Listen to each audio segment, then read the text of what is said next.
পৃথিবী অপার রহস্যময়। বিজ্ঞান সেই রহস্যের জট খুলছে প্রতিনিয়ত। আজ যা অনাবিষ্কৃত তা অবিশ্বাস্যও বটে। আমাদের ডর অনুষ্ঠানে যে ঘটনার মুখোমুখি আপনি হতে যাচ্ছেন তার যুক্তিসিদ্ধ উত্তর নেই। আমরা প্রতিদিনের জীবনে ভয় বা রহস্যকে যেভাবে স্থান দিয়েছি সেভাবেই এই অনুষ্ঠান আপনার কাছে জায়গা করে নিচ্ছে। এই অনুষ্ঠানের কোনো ঘটনাই সার্বজনীন নয়। ডর মানে ভয়। হন্টেড বাই প্রাণ মিস্টার ম্যাঙ্গো ক্যান্ডি।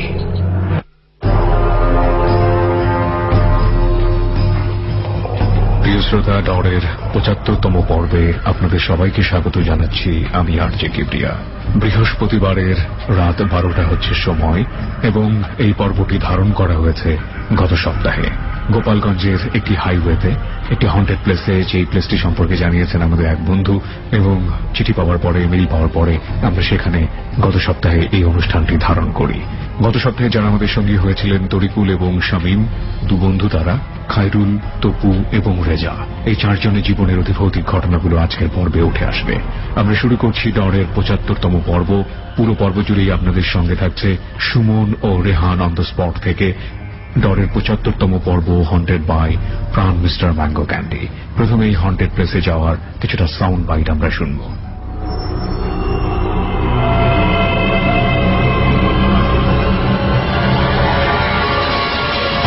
ডর মানে ভয়।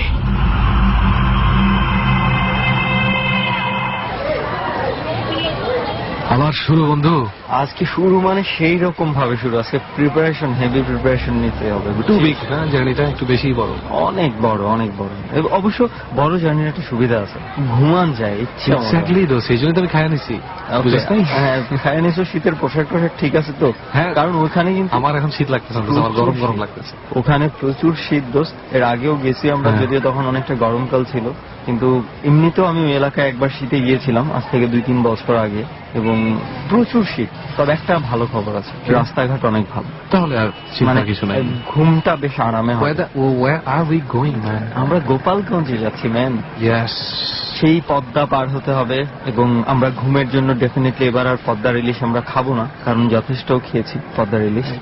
অবশ্য একটা ব্যাপার আছে, ফেরি যখন পার হওয়ার সময় এটা তো মাস্ট, এটা তো চাপেই। আর সবচেয়ে বড় কথা হচ্ছে আমাদের আজকে জার্নিটা হচ্ছে একটু অন্যরকম। হ্যাঁ, কারণ আমরা হচ্ছে সবসময় গন্তব্য খুঁজতে যাত্রা পথে বের হই, আর আজকে আমাদের গন্তব্যস্থলই হচ্ছে একটা যাত্রাপথ, হাইওয়ে টু হেল। আজকে আমরা খুব বেলা করে, আমরা সাধারণত এই সময়টাতে কমই রওনা দেওয়া হয়। যেই জায়গাতে যাব অনেক সময় লেগে যাবে, আমরা যেতে যেতে খুব রাত হয়ে যাবে পৌঁছাতে। এবং সবচেয়ে বড় কথা হচ্ছে আজকে রাস্তায় করে যাব, রাস্তাতেই ডর ধারণ করা হবে। সেটাই তো বললাম একটু আগে। ওকে, তাহলে উঠে যাই গাড়িতে, উঠে একটা ঘুম দিতে হবে, বেশ বড় সড়ো বিশাল ঘুম। ঢাকা থেকে বাসে করে আমরা রওনা দিই গোপালগঞ্জের উদ্দেশ্যে। থানার নাম মোকসেদপুর, আর সেখানেই আমরা নেমে গেলাম। যাক বন্ধু, সময় মতন তরিকুল ভাইকে পায় আমাদের কিন্তু আর আসতে কোনো প্রবলেম হয়নি। রাইট, সব দেখাতে দেখাতে তুলে নিয়ে আসছে একবারে। সেটাই। এবং আসছে বলতে কি, আমরা যাচ্ছি এই রাস্তা দিয়ে যাচ্ছিলাম, এই রাস্তা দিয়ে আসছি, আবার এই রাস্তা দিয়ে বসে আছি এখন। মানে সারা দিন সারা রাত ২৪ ঘন্টাই কিন্তু এখানে গাড়ি যাওয়া আসা করে। একটু আমরা ক্লিয়ার করে দেই। ক্লিয়ার করব বলতে খুব বেশি একটা ক্লিয়ার করব না, মোটামুটি এতটুকু বলে দেই। আজকে তো আমরা শুরুতেই বলেছি যে কোথায় এসেছি, গোপালগঞ্জে এসেছি, এবং এটাও জেনে গেছেন যে গোপালগঞ্জের মুকসিদপুর থানাতে আমরা আছি। তবে যেই জায়গাটাতে আছি, এক্স্যাক্টলি যেই রাস্তাটাতে আছি, ওটা আমরা বলছি না, কারণ এটার একটা কারণ আছে। আমরা চাই না এই রাস্তাটাকে অভিশপ্ত করে দিতে। সেটাই, কেউ রাস্তার প্রতি কারো ভীতি চলে আসুক। রাইট। তবে এতটুকু বলে রাখি, যারা খুব বেশি কিউরিয়াস তাদেরকে একটু আমরা ক্লু দিয়ে রাখি, যে এতটুকু বলতে পারি যে এই রাস্তাটাতে আছে, এখান থেকে পায়ে হাঁটার দূরত্বে একটা বাজার আছে, এবং এর কাছাকাছি একটা নদীও আছে, এবং যে রাস্তাটাতে ধারণ করব এখানে একটা মোড়ও আছে।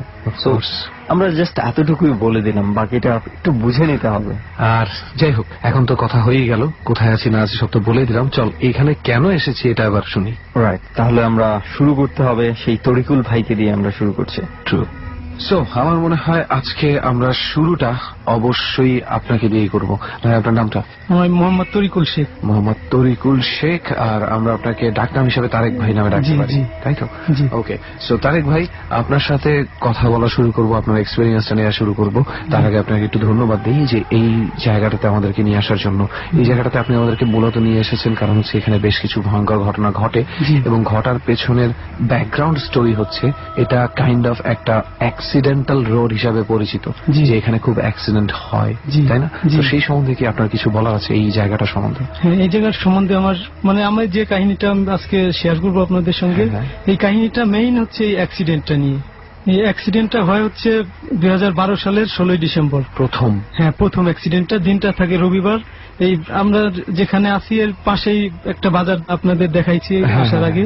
ওই বাজারে রবিবারে এখানে হাট বসে, রবিবার এবং বৃহস্পতিবার। এই অনেক লোকজন এখানে আসে যায়। এরপরে যে যার মতো বাজার করে চলে যায়। তারপরে ওই দিনে দুপুরে 12:30 থেকে 1টার ভিতরে হবে অ্যাক্সিডেন্টটা হয়। ওখানে একটা বাস, যেটা 2012 সালে 16, একটা বাস এবং একটা ট্রাক মুখোমুখি সংঘর্ষে অ্যাক্সিডেন্ট হয় এবং এখানে অনেক লোক মারা যায়। অনেক বলতে মিনিমাম কতজন? মিনিমাম 35 থেকে 40 জন। 35 থেকে 40 জন স্পট ডেথ এখানে। আচ্ছা, এটাই কি একমাত্র অ্যাক্সিডেন্ট এখানে হওয়া? এটা হচ্ছে ফার্স্ট অ্যাক্সিডেন্ট। এরপরে 2013 সালে আরো 3টা অ্যাক্সিডেন্ট হয়। আরো 3টা? সেখানেও কি এরকম বেশি? হ্যাঁ, এর পরের অ্যাক্সিডেন্টটা হচ্ছে আরো ভয়ঙ্কর। সেটা হচ্ছে 2টা পরিবহনগাড়ি মুখোমুখি সংঘর্ষ হয়। মানে দুইটাই যাত্রীবাহী বাস ছিল দুটাই। এবং সেখানেও তো প্রচুর লোকজন মনে হয় মারা গেছে। হ্যাঁ, সেখানেও আমার মনে হয় এই অ্যাক্সিডেন্টটা এখনো আমার চোখ বন্ধ করলে ওই যে অ্যাক্সিডেন্টটার দৃশ্য ভেসে ওঠে। মানে অ্যাক্সিডেন্টের পরের অবস্থাটা আপনি নিজের চোখে দেখেছিলেন? হ্যাঁ। মাই গুডনেস, এগুলো আসলে খুব ভয়ঙ্কর মনে হয়। কিন্তু এই অ্যাক্সিডেন্ট তো আসলে কোনো হরর সেক্টরের ভেতরে পড়ে না। এটা আমরা বলতে পারি ড্রাইভারদের অসাবধানতা থাকতে পারে, নানা রকম প্রবলেম থাকতে পারে, ঠিক আছে? বা যেহেতু আপনি বলছিলেন প্রথমে যে ঘটনাটা বলছিলেন যে প্রথম অ্যাক্সিডেন্টটা ঘটে কবে? 2012 সালের 16 ডিসেম্বর। ডিসেম্বর বলতে আমরা বুঝি শীত মানে কুয়াশার কারণে অনেক রকম অ্যাক্সিডেন্ট হয়। ওইটা দুপুর টাইমে অতটা কুয়াশা থাকে না, এরপরেও মোটামুটি আর কি। রাইট, কিন্তু আমি যেটা বলতে চাচ্ছিলাম যে কুয়াশা তো পুরো বাংলাদেশ জুড়েই থাকে। হ্যাঁ, অবশ্যই, তাই না? শুধু ওইখানে কেন এতগুলো অ্যাক্সিডেন্ট হচ্ছে, এটাই হচ্ছে আমাদের প্রশ্ন। এটা ক্লিয়ার করার জন্যই আসলে কথাগুলো বলা। তো আপনার সাথে এই স্পটে কি হয়েছিল এই জায়গাটাতে? এই স্পটে হচ্ছে আমরা একটা রাতে আমি একটা পূজার অনুষ্ঠানে যাই, ওর পাশে, ওই স্পটের পাশে। আমরা কি দেখে এসেছি ওই জায়গাটা আসার পথে? ওই জায়গাটা আপনাদের পথটা দেখাইছি, মানে ওই মেইন জায়গাটা যেখানে অনুষ্ঠানটা ওটা দেখাইনি আপনাদের। মানে এই ব্রিজের পাশ দিয়ে যে রাস্তাটা দিয়ে আপনাদের দেখাইলাম, ওইখান দিয়েই নামতে হয়। আচ্ছা, বুঝতে পেরেছি। ওই পাশে ওইখানে পূজার দিনে, কালী পূজায় মানে গান বাজনা কিছু অনুষ্ঠান হয়। আমরা 3 বন্ধু যাই, 3 বন্ধু আর আমার ভাই থাকে একজন, 4 জন টোটাল ওইখানে যাই। এখানে অনুষ্ঠান দেখতে দেখতে হঠাৎ ওর মধ্য থেকে একজন চলে আসে আগেই, আর আমরা 3 জন থাকি এখানে। ওইখান থেকে আমরা অনুষ্ঠানটা ভালো লাগছিল না, সেহেতু আমরা মনে করলাম যে চলে যাই। আচ্ছা, আমরা ব্যাক করার পথেই তখন মনে হচ্ছিল অ্যাক্সিডেন্টের মতো এরকম শব্দ হইলো, বিকট আওয়াজে একটা শব্দ হইলো। মানে আপনি কি এই জায়গাটার কথাই বলছেন? হ্যাঁ, এই জায়গা, এখান থেকে আপনারা শব্দটা পান? হ্যাঁ, এখান থেকে শব্দটা পাই। আমরা তখন 3 জন দৌড়ে আসি। আমাদের দৌড়ানোর সময় মনে হচ্ছিল আমাদের পাশে ওই অনুষ্ঠান থেকে আরো লোকজন আসতেছে। আমরা মনে করছি ওই শব্দটা শুনে অনেকেই হয়তো দৌড় দিয়েছে, আমাদের সঙ্গে। কিন্তু আমরা পৌঁছে যাই, তখন দেখি এখানে আমরা 3 জন ছাড়া অন্য কোনো লোকজন নাই এবং রাস্তায় কোনো অ্যাক্সিডেন্ট নাই, কিছু নাই। সেহেতু আমরা শব্দটা পেলাম কোথা থেকে? ও আচ্ছা, আপনারা যে শব্দ উদ্দেশ্য করে গেলেন ওখানে, সেই শব্দ আসলে ওখানে কোনো অ্যাক্সিডেন্টের চিহ্ন পাননি? কোনো অ্যাক্সিডেন্ট হয়নি। আচ্ছা, তারপর? এরপরে আমরা মনে করলাম কোনো অ্যাক্সিডেন্ট হয়নি, আমরা হয়তো ভুল শুনেছি। তারপরে আমরা ব্যাক করলাম। আচ্ছা, আমাদের গন্তব্যে আমরা চলে যাচ্ছি। একটু আগাইলে মনে হইলো পাশ থেকে আরো কান্নাকাটির আওয়াজ আসতেছে, অনেক হাউমাউ করে কান্নাকাটি করছে এরকম। তাহলে আমরা চিন্তা করলাম যে অ্যাক্সিডেন্ট তো অবশ্যই হয়েছে। একে তো শব্দ পেয়েছেন, তারপরে আবার যখন কান্নাকাটির আওয়াজ, তখন আবার কান্নাকাটির আওয়াজ। হ্যাঁ, তখন আমরা ওখানে আবার ব্যাক করলাম। আমরা চিন্তা করলাম হয়তো গাড়িটা নিচে পড়ে যেতে পারে, ঢাল তো প্রচুর ঢাল দেখতেই পাচ্ছেন এখানে। এই জন্য আমরা আবার আসলাম। আবার এসে দেখি না, কিছুই নাই। তখন আমরা চিন্তা করলাম যে তাহলে এই শব্দগুলো আমরা কোথা থেকে? তাহলে কান্নাকাটির শব্দ কোথা থেকে? কান্নাকাটির শব্দগুলো কোথা থেকে আসছে? আমাদের কিন্তু ওই সেন্সটা কাজ করতেছে না যে এখানে এর আগেও মানুষজন এখানে ভয় পায়। আচ্ছা, ওটা আপনাদের একেবারে মাথায় নেই? একেবারেই আমাদের মাথায় নেই। আবার ব্যাক করতেছি। ব্যাক করতে গেলে সামনে দেখি এই জায়গাটা একটা মেয়ে বসা, পিচ্ছি একটা মেয়ে বসা কান্নাকাটি করছে। আচ্ছা, ওই জায়গাটাই মেয়েটা বসেছিল? হ্যাঁ, ওখানেই মেয়েটা বসা ছিল। আচ্ছা, দেখলাম যে হয়তো ওখানের অ্যাক্সিডেন্টের হয়তো কোনো বাবা মা একজন হয়তো ভুক্তভোগী সাথে থাকতে হয়তো, পারে, হ্যাঁ। এরকম হয়তো ওখানে পড়ে গেছে, এরকম কিছু আমরা ওদিকে আগাচ্ছি। যতই আমরা আগাচ্ছি দেখছি মেয়েটার থেকে আমাদের দূরত্ব যত দূরে তত দূরেই আমরা থেকে যাচ্ছি, কিন্তু আমরা মেয়েটার কাছে আসতে পারতেছি না। কিন্তু মেয়েটা তো আপনি বলেছিলেন বসে আছে, হ্যাঁ বসে আছে, সে তো হাঁটছে না, না হাঁটছি না, কিন্তু কিছুই- আপনারা তার দিকে আগাতে পারছেন না। না, মনে হচ্ছে আমরা যেখানে আছি আমরা সেখানেই আছি, আর ওই মেয়েটা যেখানে ছিল ওখানেই আছে। মাঝের যে গ্যাপটা, ওই গ্যাপটা থেকেই যাচ্ছে আমাদের মধ্যে। কিভাবে সম্ভব? তারপর অনেক সময় হাঁটার পরে দেখলাম একটা গাড়ি আসতেছে হাইওয়ে, ওখান দিয়ে দিনরাত 24 ঘন্টা এই গাড়ি চলাচল করে। Right. এই গাড়ির আলোটা যখন পড়লো ওইখানে দেখলাম যে কিছুই নাই, রাস্তা পুরো ফাঁকা, মানে পুরো ফাঁকা, যেখানে মেয়েটা ছিল পুরোটুকু পুরো ফাঁকা, কিছুই জাস্ট নেই। গাড়ির আলোটা পড়ার সাথে হ্যাঁ, সাথে। গাড়ির আলোটা পড়ার সাথে সাথে পুরো ফাঁকা। তখনই আমাদের মধ্যে এক ফ্রেন্ড বললো কি যে এখানে আরো লোকজন আগে ভয় পাইছে, সেহেতু আজকে কি আমাদের সঙ্গে ওরকম কিছু ঘটতে চললো নাকি। মানে সে- এতক্ষণে আপনাদের মানে মনে পড়েছে যে এই জায়গাটাতে তো এরকম ব্যাপারগুলো ঘটে। হ্যাঁ, যখন দেখলাম যে ওই মেয়েটা নাই ওখানে, তখনই আমাদের মনে পড়ে গেছে। আচ্ছা, তিনজনেরই কিন্তু ভয় করতেছি, কিন্তু একে অপরের সঙ্গে মানে সে সাহসের মতো করতেছি। আচরণ করতেছে। আমরা চিন্তা করতেছি এখান দিয়ে যেহেতু মেয়েটা নাই চলে যাই আমরা, আর কোনো নেই। যখন ওই গাড়ির আলোটা চলে গেছে তখন দেখি ওখানে আরেকটু বড় আকারের একটা মেয়ে বসে, আচ্ছা, কিন্তু ওই একই জায়গায় একই জামা কাপড় একই জামা কাপড়। হ্যাঁ, এবং ওই একইভাবে তখনও কি ওই মেয়েটাও কি কাঁদছিল? না ওই মেয়েটা কাঁদছিল না, ওই মেয়েটা হাসতেছিল। যখন আমরা ওই বললো যে আমাদের সাথে কি সেরকম কিছু ঘটতে চললো নাকি, তো এরপর থেকে মানে ওই মেয়েটা বড় এবং সে হাসতেছিল। হঠাৎ করে আমার ফ্রেন্ড একজন ওর চোখের দিকে তাকাইলো, বললো তোরকুল দেখ ওর চোখটা পুরো লাল। সম্পূর্ণ লাল? হ্যাঁ, সম্পূর্ণ লাল। আপনি নিজের চোখে দেখলেন? হ্যাঁ, আমি নিজের চোখে দেখলাম। তখন তো কি অবস্থা হতে পারে এটা তো বলাই মানে বলার কিছু নাই। একবারে পুরো হয়ে যাচ্ছিলাম, তখন তো শীতল হয়ে already যাচ্ছিলাম। মনে হয় রাত 1:30-2টা বাজে। হ্যাঁ, পরে আমরা 3 বন্ধু চিন্তা করলাম যে এখান থেকে তো আমাদের যেতেই হবে, কারণ এখানে থাকলে আমাদের বিপদ বাড়বে। আমরা দেখতেছি সামনে আসতে গেলে ওই মেয়েটা, আর যদি আমরা পিছনের দিকে যাই তাহলে আমরা ওই অ্যাক্সিডেন্ট গুলো হয় যেখানে অনেক মানুষজন মারা গেল, আমরা ওখানে পৌঁছে যাবো। আচ্ছা, আপনি আমাকে একটু বোঝান যে আসলে মানে পূজার মণ্ডপটা হচ্ছে ডান দিকে পড়েছে না বাম দিকে? এখান থেকে ডান দিকে। ডান দিকে। তাহলে আপনারা মেয়েটাকে কোন দিকে পেয়েছিলেন? মেয়েটাকে পেয়েছিলাম তো হাইওয়ের উপরে। উপরে। ওই জায়গাটা ক্রস করেই পূজার হ্যাঁ, ওই হ্যাঁ। মণ্ডপটা পর্যন্ত যেতে হয়? হ্যাঁ হ্যাঁ। আচ্ছা, তো শেষ পর্যন্ত আপনারা কি করলেন তাহলে? শেষ পর্যন্ত আমরা করলাম, বন্ধুরা বললো যে দেখি আর কোনো গাড়ি আসে কিনা, গাড়ি আসলে আমাদের ওই গাড়ির সঙ্গে সঙ্গে আমাদের দূর দিয়ে চলে যেতে হবে। আচ্ছা। এরপরে হঠাৎ করে দেখলাম যে গাড়ি আসতেছে, সেহেতু আমরা প্রস্তুতি নিলাম যে আমরা এই গাড়ির সঙ্গে সঙ্গে দৌড় দেবো। আচ্ছা, তখন আমরা ওই গাড়ির সঙ্গে সঙ্গেই দৌড় দেই। পিছনের দিকে গাড়িটা চলে গেলে দেখি মেয়েটা ওখানে দাঁড়িয়ে খুব হাসাহাসি করছে। তখনও মেয়েটি সেখানে দাঁড়িয়ে আছে এবং হাসছে হ্যাঁ, আমাদের আপনাদের দিকে তাকিয়ে। খুব হাসছে, কিন্তু আমরা মনে হচ্ছে না যে এরকম ভয়ঙ্কর কিছু ঘটতে চলছে। আচ্ছা, তারপরেও আমরা চিন্তা করলাম যে ভয়ঙ্কর যদি না হয় তাহলে ওই মেয়েটা গাড়ি আসলেও দেখা যাবে, না আসলেও দেখা যাবে। সেটাই। কিন্তু যখন গাড়ি আসে ওই আলো পড়লে মেয়েটাকে দেখা যায় না। যাই হোক, তো আমরা সেই জায়গাটার খুব কাছাকাছি আছি আজকে যেখানে এই ঘটনাটা ঘটেছে। এখানে কি পরিমাণ ঘন ঘন ঘটে ঘটনাগুলো বলেন তো?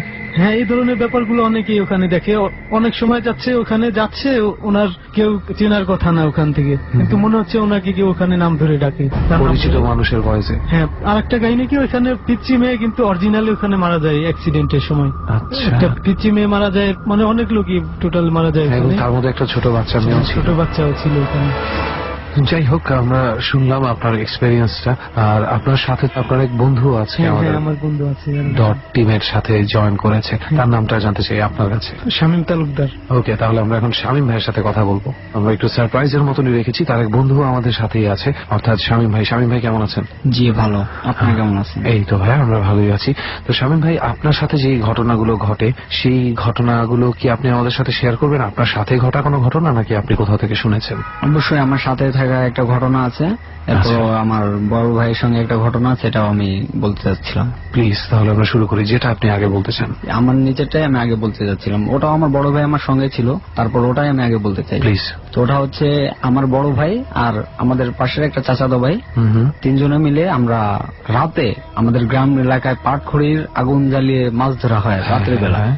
তো আমরা তিনজন ওদিনকে মাছ ধরতে যাই। আচ্ছা। মানে যেখানে আমরা মাছ ধরতে যাব নদীতে, তো ওখানে হচ্ছে হিন্দুপাড়া সাইড দিয়েই একটু দূরে গেলেই একটা শ্মশান আছে, নদীর সাইডে শ্মশানটা, আর ওইখানে আমরা মাছ ধরতে গেছি। এই তিনজন ওইখানেই প্রথম গেলাম। মানে তারা দুজন আগে পড়ে গেছে, কিন্তু আমি কখনো যাই নাই, আমি প্রথম গেছি তাদের সঙ্গে। তো আমার বড় ভাইয়ের হাতে পাটখড়ি এবং পাটখড়িতে আগুনও আছে। কয়টার দিকে গেছেন আপনারা? এটা রাত 8টা 8:30 হবে এরকম। ওকে। মানে মোটামুটি যখন সে আঠু পানিতে নামছে এরপর অটোমেটিক তার পাটখড়ি থেকে ধাপ করে মানে তার পায়ের কাছে আগুন ধরে গেছে। আমরা তো এটার জন্য কোনো ভাবে প্রস্তুত ছিলাম না। মানে হঠাৎ করে পায়ের কাছে আগুন ধরে গেছে মানে আমি বুঝি। মানে বড় ভাইয়া আঠু পানিতে আছে কিন্তু সে পানির ভিতর থাকা কালীনও পাটখড়ি থেকে আগুনটা মনে করেন একটা গ্যাসে দিয়ে যেরকম আগুন দিলে ধাপ করে একটা আওয়াজ হয় না, ওরকম ভাবে আওয়াজ হয়ে তার পায়ের কাছে আগুন ধরে গেছে। তো আমি একদম উপরে, মানে আমি পানিতে স্পষ্ট করে নাই, আর যে চাচাতো ভাই সে একটু পানির কাছে, আর বড় ভাই হচ্ছে আঠু পানির দিকে, দুই পায়ের এখানেই আগুন ধরে গেছে। তো আমি তো উপর থেকে চিল্লাইতেছি আগুন ধরছে আগুন ধরছে, ভাই বলতেছে এই কই আগুন ধরছে, মানে সে এদিকে ওদিকে তাকাচ্ছে। আমার সামনে যে চাচাতো ভাই সেও এখন দেখতেছে যে হ্যাঁ ওর পায়ের ওখানে আগুন, সে বলছে এই তোর পায়ের নিচে আগুন, তোর পায়ের নিচে আগুন। মানে আগুনটা কি পানির মধ্যে ধরে গেছে? জি, পানির মধ্যে ধরে গেছে। ওকে। আর আমি তো আগে কখনো ওখানে যাইও নাই, এমনি জানতাম যে এখানে একটা হিন্দু পরিবারটা থাকতো, এখন তারাও থাকে না, তারা এখন অন্য জায়গায় বাড়ি করছে, এটা একটা শ্মশান হিসাবে মানে এখন এটা পরিচিত। তারপর কি হলো? তো ওখানে ওরকম ভাবে আগুন, আমি তো চিল্লামিল্লি করতেছি অনেক, তো এখন চাচাতো ভাই ওই বড় ভাইকে বলতেছে এই তোর পায়ের নিচে তো হ্যাঁ সত্যি আগুন। তো বড় ভাই যখন পায়ের নিচের দিকে তাকালো এর মধ্যে আগুন নাই। আচ্ছা, সে কি আগুনের কারণে কোনো হিট ফিল করেনি? না, সে কোনো হিট বা মানে কিছুই একটা রোম কূপেও আগুন লাগেনি? না না, সেরকম ভাবে ফিল করছে। সে বলতেছে কই কই, অনেক সময় সে এদিক ওদিকেও দেখতেছে, সে বুঝতেই পারতেছে না যে তার পার দিকে আমরা দেখাই দিচ্ছি। দেখছেন আপনারা বাকি দুজন? হ্যাঁ হ্যাঁ, আমরা বাকি দুজন দেখছি। এখন সে কত সময় পরে মানে যখন সে বুঝতে পারছে যে আমরা তার পার দিকে দেখাইতেছি, পার দিকে চার পরেই মানে অটোমেটিক আমরাই দেখতেছি, মানে সে যখন পার দিকে তাকাইছে তখন আগুনটা নিভে গেছে। এই কি ওখানকার ঘটনা ছিল? এরপরে আরো এটা ছিল ওখানকার ঘটনা।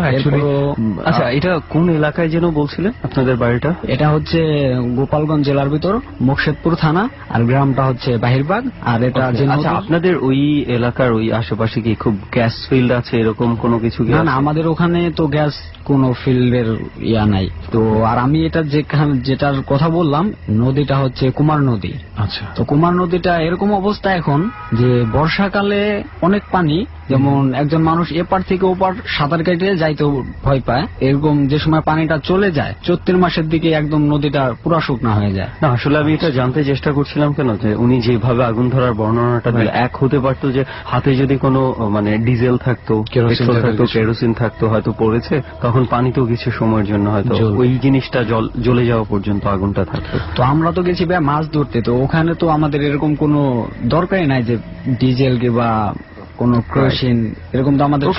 আসলে ঘটনাটা অদ্ভুত বলতে বাধ্য হচ্ছে। এক্স্যাক্টলি। অ্যাকচুয়ালি মানে ডটিমের কাছ থেকে তো দোস্ত আমরা আগেই শুনেছি যে শামীম ভাইয়ের যে স্টোরিগুলা এগুলা প্রত্যেকটাই বিচ্ছিন্ন কিছু ঘটনা। উনি নিজেই বলেছেন আমাদেরকে যে বিচ্ছিন্ন কিছু ঘটনা নিয়ে উনি আমাদের কাছে এসেছেন। সো এর পরের আর কোন এক্সপেরিয়েন্স? পরের একটা হচ্ছে আমার ওই যে বড় ভাই বললাম যে আগুন লাগছিল, তার সঙ্গেই এটা আমার তার মুখে থেকেই শোনা। তো সেটা হচ্ছে আমার বড় ভাই বিয়ে করে, তো আমি তখন ঢাকায় থাকি, তারা আমাকে ফোন করে বাড়িতে যাওয়ার জন্য, তো আমি যে কোনো সমস্যার জন্য যাইতে পারি না। তো আমাদের গ্রামের ভিতর যেহেতু হচ্ছে বিয়ের পরে মেলা নিয়ে একটা ইয়ে থাকে, যেমন একদিন পরে কিংবা 2 দিন পরে মেয়ে পক্ষ এসে ছেলে পক্ষদের বাড়ি থেকে নিয়ে যাওয়া, যে আমি যেহেতু যে সময় বাড়িতে যাব তখন এই মেলানিটা সারা হবে। তো আমি যতদিন না যাব ততদিন এটা সারা হবে না। তো যখন বিয়ের প্রথম দিন চলে গেছে, দ্বিতীয় দিনটাও চলে গেছে, তৃতীয় দিন সকালবেলা আমার বড় ভাইকে ফোন দেওয়া হয়েছে যে আমার ভাবির ছোট কাকা যে তিনি অসুস্থ। নতুন বউ হিসাবে তো বাড়ি সামান্য একটু ঝাইঝামেলা থাকেই। আমার ভাই বলছে যে তাহলে আমরা বিকাল দিকেই যাব। তার শ্বশুর বাড়ি হচ্ছে পাশের গ্রামে, তো যাইতে হয়তো 15 মিনিট কিংবা 20 মিনিট সময় লাগে যদি আমরা হাইটে যাই, এরকম ভাবে গেলে। তো বিকেল বেলা করতে করতে সন্ধ্যায় হয়ে গেছে। সন্ধ্যাবেলা একদম সন্ধ্যাবেলা তো নতুন বউ হিসাবে বেরোতে দেয় না, তো তারা 7টা 7:30টার দিকে বেরোইছে। আচ্ছা, হাতে নিচে একটা টর্চ, দেশগ্রামে এক ধরনের টর্চ ব্যবহার করতো, যে মোবাইলের যে নষ্ট ব্যাটারি গুলো আছে ওগুলা দিয়ে একটা টর্চ মানে বানিয়ে ব্যবহার করা হতো। তো সেই টর্চটা নিয়েই সে যাচ্ছে। আচ্ছা, তো ভাবি আর ভাই দুজনে যাচ্ছে। তা আমাদের বাড়ি থেকে বেরোলেই মোড়টা ওখানে হচ্ছে একটা বট গাছ। আচ্ছা, ওই বট গাছটা ক্রস করে আরো 2-3টা মোড় পার হয়ে তো ছোট একটা ব্রিজ আর একটা বট গাছ। তো ওটা পার হয়ে মনে হয় 30 সেকেন্ড হাঁটার পরে আরেকটা ব্রিজ এবং বট গাছ। এই বট গাছটা হচ্ছে এরকম ভাবেই পাশে দুইটা হিন্দু বাড়ি। আচ্ছা আর এই বট গাছটা যে পরিমাণে রাস্তায় আছে, শুধু একটা ভ্যান গাড়ি এইখান দিয়ে যাওয়া অনেক মুশকিল। আচ্ছা মানে এরকম ভাবে বট গাছটা মানে রাস্তার উপরে বলছেন যে অনেক বিস্তৃত হয়ে আছে, অনেক মোটা হ্যাঁ, সোটা। অনেক মোটা সোটা। আর মানে ওটার যে শিকড় গুলো আছে ওগুলা রাস্তার উপর দিয়ে ই হয়ে গেছে। আচ্ছা একটা ভ্যান গাড়ি যাইতে সমস্যা হয়। তো এরকম ভাবে তারা তো টর্চ নিয়ে ওখান দিয়ে যাচ্ছে। তো ওখানে গেলেই আমার ভাই ওই বট গাছের দিকে টর্চটা মারছে। পরে দেখতেছে ওই বট গাছে চুল বড় বড় করে, কালো চেহারা, দুদিকে দুইটা ডালে দুটা পা দিছে, পা দিয়ে নিচের দিকে মানে তাকাই আছে। তো ওখানে ভাই দাঁড়াই পড়ছে, ভাবির নাম ধরে বলতেছে সাবিনা দেখো তো উপরে কি। উপরে দেখেই সে একটা চিক্ষুর মারে ভাইরে জড়াই ধরছে, বলতেছে এই তুমি আমাকে কি দেখাইলা। এটা বললে ভাইয়ের হাতে যে টর্চ ছিল, তো ভাইটা টর্চটা ওখান থেকে অফ করে দিছে। আচ্ছা অফ করে দিয়েই সে হয়তো দুই এক পা সামনে যাই টর্চ জ্বালাইতেছে, কিন্তু তার টর্চটা জ্বলতেছে না। সে টর্চ বারবার সুইচ দিতেছে কিন্তু টর্চ জ্বলতেছে না, টর্চের সুইচটা দেওয়াই রয়েছে। তো তারা যখন সামনে আগাইলো, এরপরে ওই টর্চটা অটোমেটিক ভাবে জ্বলে উঠছে। ওই জায়গাটা ক্রস করার পর হ্যাঁ, ওই জায়গাটা মানে ওদের যে একটা এরিয়া থাকে, এতটুকুর ভেতর ওরা বসবাস করে। উনি কি লিখেছিলেন অ্যাকচুয়ালি? আমার বড় ভাই মানে এমনিতেই উপর দিকে লাইট মারছে, মানে ওই বট গাছটার দিকে। তারপরে দেখতেছে দুই ডালে দুটা পা, দূরে দূরে দুটা পা দিয়ে, অনেক উঁচু লম্বা, অনেক বড় বড় চুল, কালো চেহারা, একদম পুরো কালো চেহারা। সে নিচের দিকে তাকিয়ে আছে, আমার ভাইয়ের দিকে তাকিয়ে আছে। ওনারা যখন ওই জায়গাটা ক্রস করে সামনে চলে আসে, তো এই সময়ের মধ্যে কি আর কোনো ধরনের কোনো বাধা পেয়েছে বা না, আর কোনো ধরনের বাধা পড়ে নেই। তারা ওখান থেকে চলে আসার পরে মানে টর্চ অটোমেটিক ভাবে জ্বলে উঠছে। তখন তারা তো সেই বাড়িতে যে অনেক বলা বলি করছে, তো তারা এটা তেমন ইয়া করে নাই, গুরুতর ভাবে ওই ফ্যামিলির। এবং সেটা মনে হয় পরবর্তীতে আর কোনো এফেক্টেড হচ্ছে। পরবর্তীতে এফেক্ট হচ্ছে কি, তো তারা ওই রাতে আবার বাড়িতে চলে আসছে, তার চাচার সঙ্গে দেখা করে ওই রাস্তা দিয়ে এসে যে ওই রাস্তা দিয়ে আসছে। তো সঙ্গে আবার তার ছোট ভাইতে ছিল, তার মনে হয় সে সময় 10 বছর বয়স হবে। আচ্ছা তো তাকে সঙ্গে নিয়ে আসছে, সঙ্গে নিয়ে তারা 3 জন আসছে। আসার সময় তো বাড়িতে আসছে, ওই দিন রাতটা খুব ভালোই গেছে, কোনো সমস্যা নেই। পরের দিন থেকেই ওই ভাবির জ্বর হচ্ছে, মানে জ্বর হচ্ছে, এত ওষুধ খাওয়াচ্ছে। এমনি বাড়িতে এসে বলছে যে এরকম এরকম রাতে আমাদের সঙ্গে হয়েছে। তো এটা বাড়ির মানুষ কেউ তেমন এটা গুরুত্ব করে নেই। তো পরে এটা নিয়ে দেখা যাচ্ছে ওষুধ খাওয়াচ্ছে, কিন্তু তার জ্বর ভালো হচ্ছে না, আস্তে আস্তে শুকিয়ে যাচ্ছে। পরবর্তীতে আমাদের বাড়ির পাশে মাদ্রাসা আছে, তো মাদ্রাসার হুজুরে ডাকার পরে বলছে যে আসলে তো সে এরকম কিছু চিকিৎসা করে না। সে হুজুরের কাছ থেকে একটু পানি পড়ায় না তাকে খাওয়ানো হলো। পরবর্তীতে আমাদের পাশের গ্রাম থেকে একজন ফকির এনে তাকে তাবিজ কি অনেকগুলা ইয়া দেওয়ার পরে সে আস্তে আস্তে সুস্থ হয়। আচ্ছা, তো এই গেল আরেকটা ঘটনা আপনার কাছ থেকে শুনলাম। তো শামীম ভাই, এছাড়া আর কোন একটা এক্সপিরিয়েন্স বোধহয় আপনার আছে? আরেকটা হচ্ছে এক বন্ধুর চাচাতো ভাই, ওরা হচ্ছে হিন্দু। সে দোকান করতে হচ্ছে আমাদের মুর্শিদপুর যে থানা, ওখানে হচ্ছে দুটা মুর্শিদপুর, একটা হচ্ছে পুরান মুর্শিদপুর আর আরেকটা হচ্ছে নতুন মুর্শিদপুর। আচ্ছা, তো সে নতুন মুর্শিদপুরে তার দোকানটা ছিল চায়ের দোকান। সে তার একটা বাইসাইকেল ছিল, সে প্রতিদিন সকালবেলা বাইসাইকেলে করে চলে যেত এবং মানে সকালের খাবারটা সে খেয়ে যেত, আর দুপুরেরটা সে টিফিন বাড়িতে করে নিয়ে যেত। আচ্ছা, বা চায়ের দোকান তো গ্রাম এলাকায় 8টা 8:30 পর্যন্ত হয়তো থাকে, সে হয়তো 8:30টার দিকে চলে আসে ওই বাইসাইকেলটা নিয়েই। তো প্রতিদিন এরকম ভাবে যাওয়া আসা করে। দেশ গ্রামে তো হাট থাকে, তো ওটা থাকে একটা হাটের দিন, সে কিছু বাইন মাছ কিনে হাট থেকে। প্রতিদিনের মতো এরকম হয়তো 8:30 9টা বাজবে, এরকম সময় সে আসতেছে। পুরান মুর্শিদপুরটা ক্রস করে আসার পথেই একটা বটগাছ আছে এবং ওখানে একটা মাদ্রাসা আছে। তো মাদ্রাসাটা নতুন হয়েছে, যখন এই কাহিনীটা হয়েছে তখন মাদ্রাসাটা ছিল না। উনি যে মাছ নিয়ে আসতেছে বটগাছ থেকে, হয়তো জিন ভূত এরকম কোন একটা টাইপের ওনাকে ধরছে। তো ধরার পরে উনি মোটামুটি ভাবে একটু শক্তিশালী, আমাদের চাইতে অনেক বেশি শক্তিশালী, সে উচলম্বা অনেক বেশি। তো সে বাইসাইকেলটা নিয়ে মানে ওকে কোনোভাবে থামাতে পারতেছে না। যে ওই বটগাছ থেকে ধরছে ওকে কোনোভাবে থামাতে পারতেছে না। ও তাকে নিয়েই বাইসাইকেলটা নিয়েই চলে আসতেছে। তো আমাদের বাড়ি পার হয়ে হচ্ছে ওদের বাড়ি, আর আমাদের বাড়ির আগে আরেকটা বাড়ি আছে, ও ওই বাড়িতে আসছে। আবার মানে সবচেয়ে কাছে যে বাসাটা পেয়েছে সেখানে এসে, জি জি, ওইখানে আসছে। সাইকেলটা হচ্ছে তাদের বাড়ির সামনে রাখছে, বাড়ির সামনে রেখে ভিতরে যায়, তাদের সঙ্গে কথাবার্তা বলছে, কথাবার্তা বলে ও আবার বেরিয়ে আসছে। তাদেরকে কিছু বলেনি তার সাথে কি হয়েছে? না, এরকম সে বুঝতেছে না যে এরকম ভাবে আমার সঙ্গে কিছু একটা হয়েছে, সে বুঝতেছেই না তখনও। তো এরপরে সে বাড়ি চলে গেছে। সে বাড়িতে মানে যেই পথটা দিয়ে প্রতিদিন যাওয়া আসা করে ওই পথটা ক্রস করে গেছে সে বুঝতেছে নাই যে আমি ওই পথটা ক্রস করে চলে আসছি। সামনে যে বট গাছটা আছে আমাদের বাড়ির পাশে, বলছিলাম যে মোড়ে একটা বট গাছ আছে, তো সে বট গাছের নিচে দিয়ে যাওয়ার জন্য আমাদের বাড়ি একটা পথ আছে। গ্রাম লাগাতে সব জায়গায় রাস্তা নেই, তো পথ দিয়ে সে চলে গেছে। যেভাবেই হোক তার বাড়ি পৌঁছে গেছে। সে বাড়ি পৌঁছে প্রতিদিন সে সাইকেলটা নিয়ে স্ট্যান্ডের উপর দাঁড়া করে রাখে। ওদিনকে সাইকেলটা নিয়ে অটোমেটিক ভাবে সে ছেড়ে দিছে ওঠোনের উপরে, মানে কোন রকম ফেলে দিয়েছে। হ্যাঁ, কোনোভাবে ফেলে দিয়েছে। ফেলে দিয়েই তখন সে বলতেছে মানে তার বাবার নাম ধরে, এই সে কই মানে অনেক বকাবকি করতেছে, মানে বিচ্ছিরি ভাষায়, যেগুলো একটা ফ্যামিলির সামনে কখনো হয় না। তার চাচাতো ভাই আবার তার সঙ্গে ঘুমাইতো, তো চাচাতো ভাই ওদিনেও ঘুমাই রয়েছে, এর মধ্যে সে আসছে। তো চাচাতো ভাই তো ওটা ছোট, আর ও প্রতিদিন যেমন চার দোকানে কেক বিস্কিট এরকম কিছু জিনিস থাকে, ওর জন্য প্রতিদিন কেক বিস্কিট এরকম কিছু নিয়ে আসে। তো ওদিনকে ও ওরকম চিল্লামিলি শুনে ও ঘুম থেকে উঠে গেছে। উঠে এখন দেখতেছে যে ওর চাচাতো ভাই এরকম চিল্লামিলি করতেছে ওর বাবার নাম নিয়ে। তোর বাবা যখন দরজা খুলে বের হয়ে আসছে, যখন ওর চেহারার দিকে চাইছে, তখন দেখছে যে ওর চেহারা মানে অন্যরকম হয়ে গেছে। ওর মনে হচ্ছে যে ওর সামনে যদি কেউ পায় তাহলে মনে হয় মেরে ফেলবে, এরকম চেহারা হয়ে গেছে। এটা দেখে উনি যখন একটু সামনের দিকে আগাইছে, তখন ওনাকে মানে মারবে এরকম একটা নিয়ে দাবড় দিছে। ডর মানে ভয়। হন্টেড বাই প্রাণ মিস্টার ম্যাঙ্গো ক্যান্ডি। উনি যখন একটু সামনের দিকে আগাইছে, তখন ওনাকে মানে মারবে এরকম একটা দাবড় দিছে। দাবড় দিলে সে তো দৌড়ানি খেয়ে অনেক দূরে চলে গেছে। যার পরে যে বাড়িতে সে সাইকেলটা রেখে নামছিল, ওই বাড়ির মানুষকে খবর টপর দেওয়া হয়েছে। আরো কয়েকজন লোক, এই সময় প্রায় রাত 9টার উপরে বাজে, 9:30 10টা এরকম বাজে। এই সময় অনেক লোকজন আসে, অনেক লোকজন এসে তাকে ধরে রাখে, কিন্তু সে দেখা যাচ্ছে 5-6 জন লোকরে সে একা অটোমেটিক ফেলে দিচ্ছে, তাকে ধরে রাখা যাচ্ছে না। মানে কোনো কিছু একটা মানে অদ্ভুত পশুর মতো আচরণ অদ্ভুত ইয়া তার মধ্যে ফিল করছে।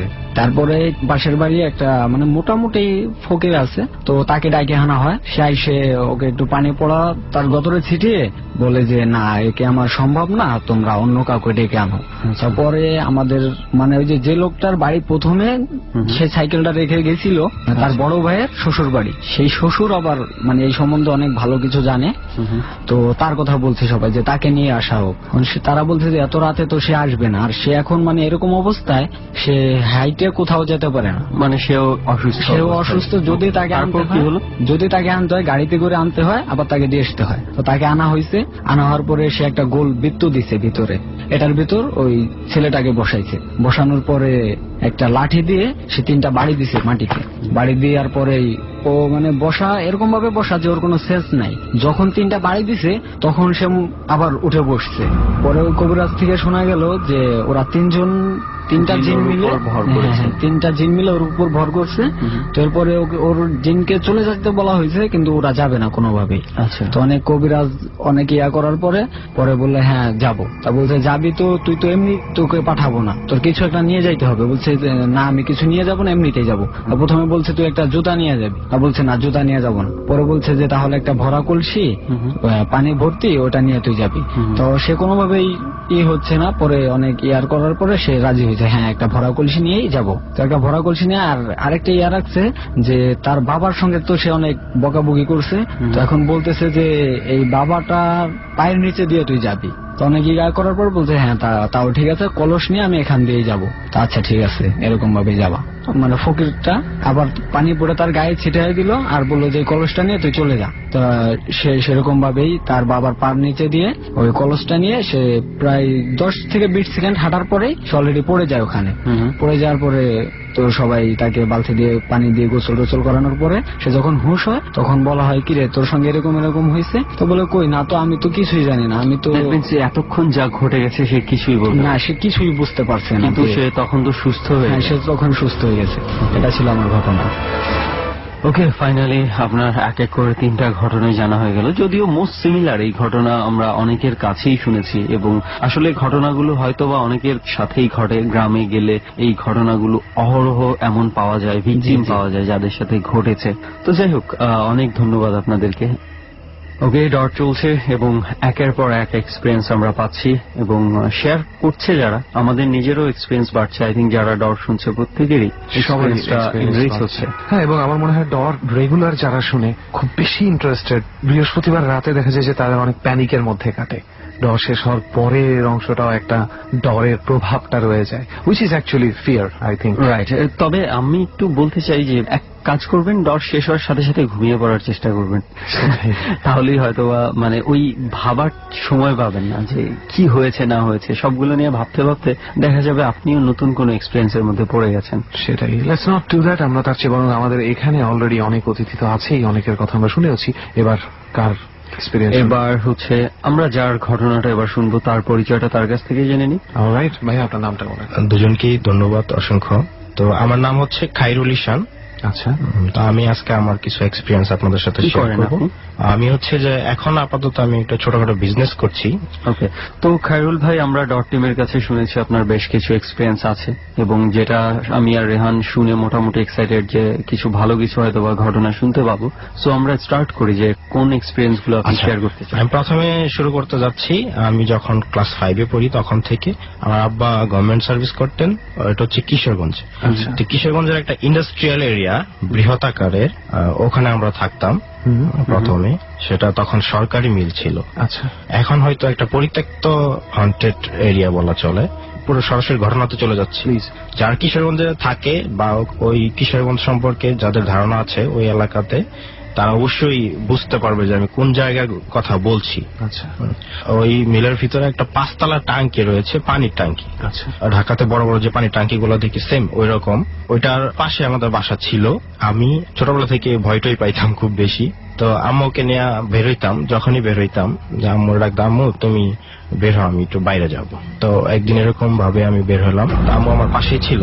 উঠানে বের হয়ে আমি যেটা দেখলাম, ওই টাঙ্কির উপরে একটা মহিলা সাদা কাপড় পরিহিত এবং চুলগুলাও সাদা ছিল। আমরা চেয়ারে যেরকম ভাবে বসি ঠিক সেই রকম ভাবে সে এই টাঙ্কিটাকে চেয়ার বানিয়ে বসে আছে। মানে পা ঝুলিয়ে বসে আছে? হ্যাঁ, পা ঝুলিয়ে বসে আছে এবং পা ঝুলাচ্ছে। অন্ধকার হলেও রাতের একটা আলো আছে এবং হালকা চাঁদ ছিল, তো এই জন্য আমি এটা স্পষ্ট দেখতে পাচ্ছি। আচ্ছা, তো ভয় আমি আমার আম্মাকে জড়িয়ে ধরলাম যে আম্মা ওইটা কি দেখাবো। তা আম্মা ওইদিকে তাকাইলো, তাকায় উনি সাথে সাথে আমাকে বাসার ভিতরে নিয়ে আসে। বললো যে তুমি এটা কাউকে বলবা না, এটা আমি আরেকদিন দেখেছি এখানে। উনি নিজে আরেকদিন দেখেছেন? বৃদ্ধ মহিলা যাকে ওই টাঙ্কির উপরে দেখা যাচ্ছিল, তিনি আঙ্গুল দিয়ে তার চুলগুলা সরাচ্ছিল, এইরকম টাইপের রিল্যাক্স করছে আর কি। তারপর আমি আর ভয়ে কিছু বলি নাই। 1 মাস পর্যন্ত ওই টাঙ্কি নিচে আমি যাইনি। ওই দিনকে আপনার আম্মাও দেখতে পেয়েছে? হ্যাঁ, আমার আম্মাও দেখতে পেয়েছে। শুধু ওই দিন না, উনি তো আগেও আরেকদিন দেখতে পেয়েছেন। হ্যাঁ, আমার বলেছে যে আমি এই জিনিসটা আরেকদিন এখানে দেখেছি। তো আপনি বলছিলেন যে এই ইন্ডাস্ট্রিয়াল এরিয়াটাই একটু হন্টেড। হ্যাঁ, সো এটা মনে হয়, আমার মনে হয় আমরা আপনার কাছ থেকে বেশ কিছু ছোট ছোট বিচ্ছিন্ন ঘটনা পাবো। জি জি জি। সো আমরা আরেকটা ঘটনা শুনি, এরকম আরো কিছু নিশ্চয়ই ঘটেছে। হ্যাঁ, অবশ্যই ঘটেছে। আমার সাথে ঘটেছে এবং আরো অনেকের সাথে ঘটেছে। যেটা আমার সাথে ঘটেছে এবং আমি প্রত্যক্ষ যেটার সাথে জড়িত, আমি সেটাই বলবো। নেক্সট যে গল্পটা, আমার ভাই ছিল এখানে, আমার ফুফাতো ভাই। সে মাদ্রাসায় পড়াশোনা করছিল তখন। আমি স্কুলে পড়তাম, মাদ্রাসায় পড়তাম। তো ওর আব্বা জব করতো ওখানে, পাশাপাশি বাসা ছিল আমার ফুপুর ছেলে। তো ওর নাম হচ্ছে শাহজাহান। আচ্ছা, এখন বড় মাওলানা হয়ে গেছে। তো ওর সাথে আমরা শৈশবে একসাথে খেলতাম, ঘুরতাম, মজা করতাম, চলতাম, সব ওই মিলের ভিতরেই। আচ্ছা, আর একদিন আমি স্কুল থেকে বাড়ি ফিরছি। স্কুল সাধারণত 1টায় বা এরকম দুপুর টাইমে ছুটি হয়েছিল আর কি ওই দিন। আচ্ছা, তো আমি পিছনে ব্যাগ, স্কুল ইউনিফর্ম পরে আমি হাঁটছি। তো আমি শাহজাহানকে সামনে দেখতে পেলাম, আমার সেম বয়সী শাহজাহানকে দেখতে পেলাম। তো অন্যদিকে ফিরে তাকিয়ে আছে, যেটা আমাদের মানে বাসা থেকে একটু দূরে, কেন ছোট ছোট পথ আছে, ইট বিছানো পথ আছে, যেটাতে বিভিন্ন জায়গায় যাওয়া যায় ওই মিলের ভিতরে। তো শাহজাহানকে বললাম, কি ব্যাপার শাহজাহান, এখানে দাঁড়িয়ে আছিস কেন, কি হয়েছে তোর? তাও কোনো উত্তর দিল না, উল্টা দিক দাঁড়ায় রয়েছে, জাস্ট হাত দুইটা বুকের কাছে নিয়ে এরকম ভাবে দাঁড়ায় আছে। আচ্ছা, আমি ওর গায়ে হাত দিলাম, কাঁধে।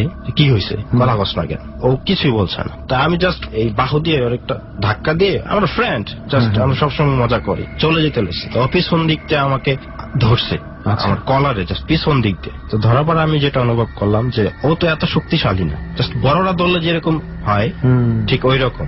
আচ্ছা, ওর দিকে তাকাইলাম। ওর যখন আমার দিকে তাকালো তখন আমি দেখতে পেলাম যে ওর চোখ এতটাই লাল ছিল, রাগান্বিত অবস্থায় ছিল, যেটা আমি কখনোই ওর এরকম ফেস দেখি নাই। আমি স্বাভাবিক ভয় পেয়ে গেলাম, কি হয়েছে ভাই, তোর কি হয়েছে? তো সাথে সাথে ও আমাকে ধরে একদম মাথার উপরে তুইলা ফেললো, তুইলা ঘুরাইতে শুরু করলো আমার। তো এই মুহূর্তে তো আমি ভয়, বয়সী একটা ছেলে, হ্যাঁ আমার বয়সী, যে আমাকে তোলার প্রশ্নই আসে না, সে তো আমাকে মাথায় উপরে তুলতে পারবে না, কখনোই পারে না। আমরা খেলাধুলা একসাথে করছি, কখনোই সে পারে নাই। এবং যদি আমরা দুষ্টুমি করে মারামারি করতাম, আমার সাথে কখনোই পারতো না। আচ্ছা, কিন্তু আমি ওই সময় ভয় পেয়ে গেলাম যে ও কি করে আমাকে মাথার উপরে তুলে ঘোরাচ্ছে। তো চিৎকার করে শুরু করলাম এক পর্যায়ে যে ঘুরাইতেছে। আমি তখন বমি করে দিলাম। মনে হচ্ছে যে আমি আর নাই, আমি শেষ হয়ে যাচ্ছি। এরকম চিৎকার শুরু করলাম, আমার ফুপুরে ডাকলাম, আম্মাকে ডাকলাম। তো ফুপু একটু দূরেই ছিল, তো আমি শুধু দেখলাম যে উনি তাকাই বা আসছে এরকম। তারপর আমি সেন্সলেস হয়ে গেলাম, আর কিছু বলতে পারবো না। ফুপু আমাকে আইসা নিয়ে গেল বাসায়, পানি টানি দিয়ে আমাকে 1 ঘন্টা পর সুস্থ করলো। তারপর জিজ্ঞেস করলো কি হয়েছে তোর। আচ্ছা, আমি বললাম ফুপুকে যে আপনি আমাকে কই পেয়েছে না। উনি বললো যে আমি তো তোরা দেখলাম এখানে পইরা আছিস। আমি বলছি তো আপনার ছেলে তো আমাকে মাথার উপর তুলে ঘুরাইতেছে, আমার মেরে ফেলতে যাইতেছে। বলে কে? শাহজাহান। কি কস? শাহজাহান তো বাসায় নেই, শাহজাহান তো ওর আব্বার সাথে গত পরশু দিন গেছে ময়মনসিংহে। সে তো এখানে থাকার প্রশ্নই আসে না, এই এলাকাতেই নেই। এলাকায় নেই। আমিও জানতাম যে ওর আব্বার সাথে ময়মনসিংহ চলে গেছে। তা আমি বললাম কি আমি ভাবছি তো চলে আসছে। না, সে তো চলে আসে নাই। আম্মা আব্বা ওরা বললো যে দেখো ওই চলে আসছে কিনা, কই আছে, কি খবর। তো ওই সময় তো আর মোবাইলের এতটা ছিল না। অফিসের ফুড থেকে ওর আব্বার কাছে কোনোভাবে যোগাযোগ করলো টেলিফোন করে, শাহজাহান কোথায়? শাহজাহান তো আমার সাথে আছে, ময়মনসিংহে আছে। আচ্ছা, এইখানে ওর মা শাহজাহানের সাথে কথাও বললো যে খাইরুলে তো এরকম পরিস্থিতি। আচ্ছা, হ্যাঁ, বলে আমি তো ওখানে যাওয়ার প্রশ্নই আসে না। তারপর আমাকে অনেক দোয়া কালাম পরে দেওয়া হলো, কোনোভাবে আপনাকে ওকে সুস্থ করা হলো। যাই হোক, এই ঘটনাটাও আমরা শুনলাম। সুমন, এই ব্যাপারগুলো মাঝে মাঝে আমার কাছে একটু, ওই যে আমরা বলি না যে মোটিভ খুঁজে পাই না, এগুলোর কিন্তু তাও কিছুটা মোটিভ আছে। যেমন আমার কাছে যেটা মনে হয় যে আলটিমেটলি উনি আসার সময় যদি ধাক্কাটা না দিত তাহলে ওনার সাথে এই ঘটনাটা ঘটতো না।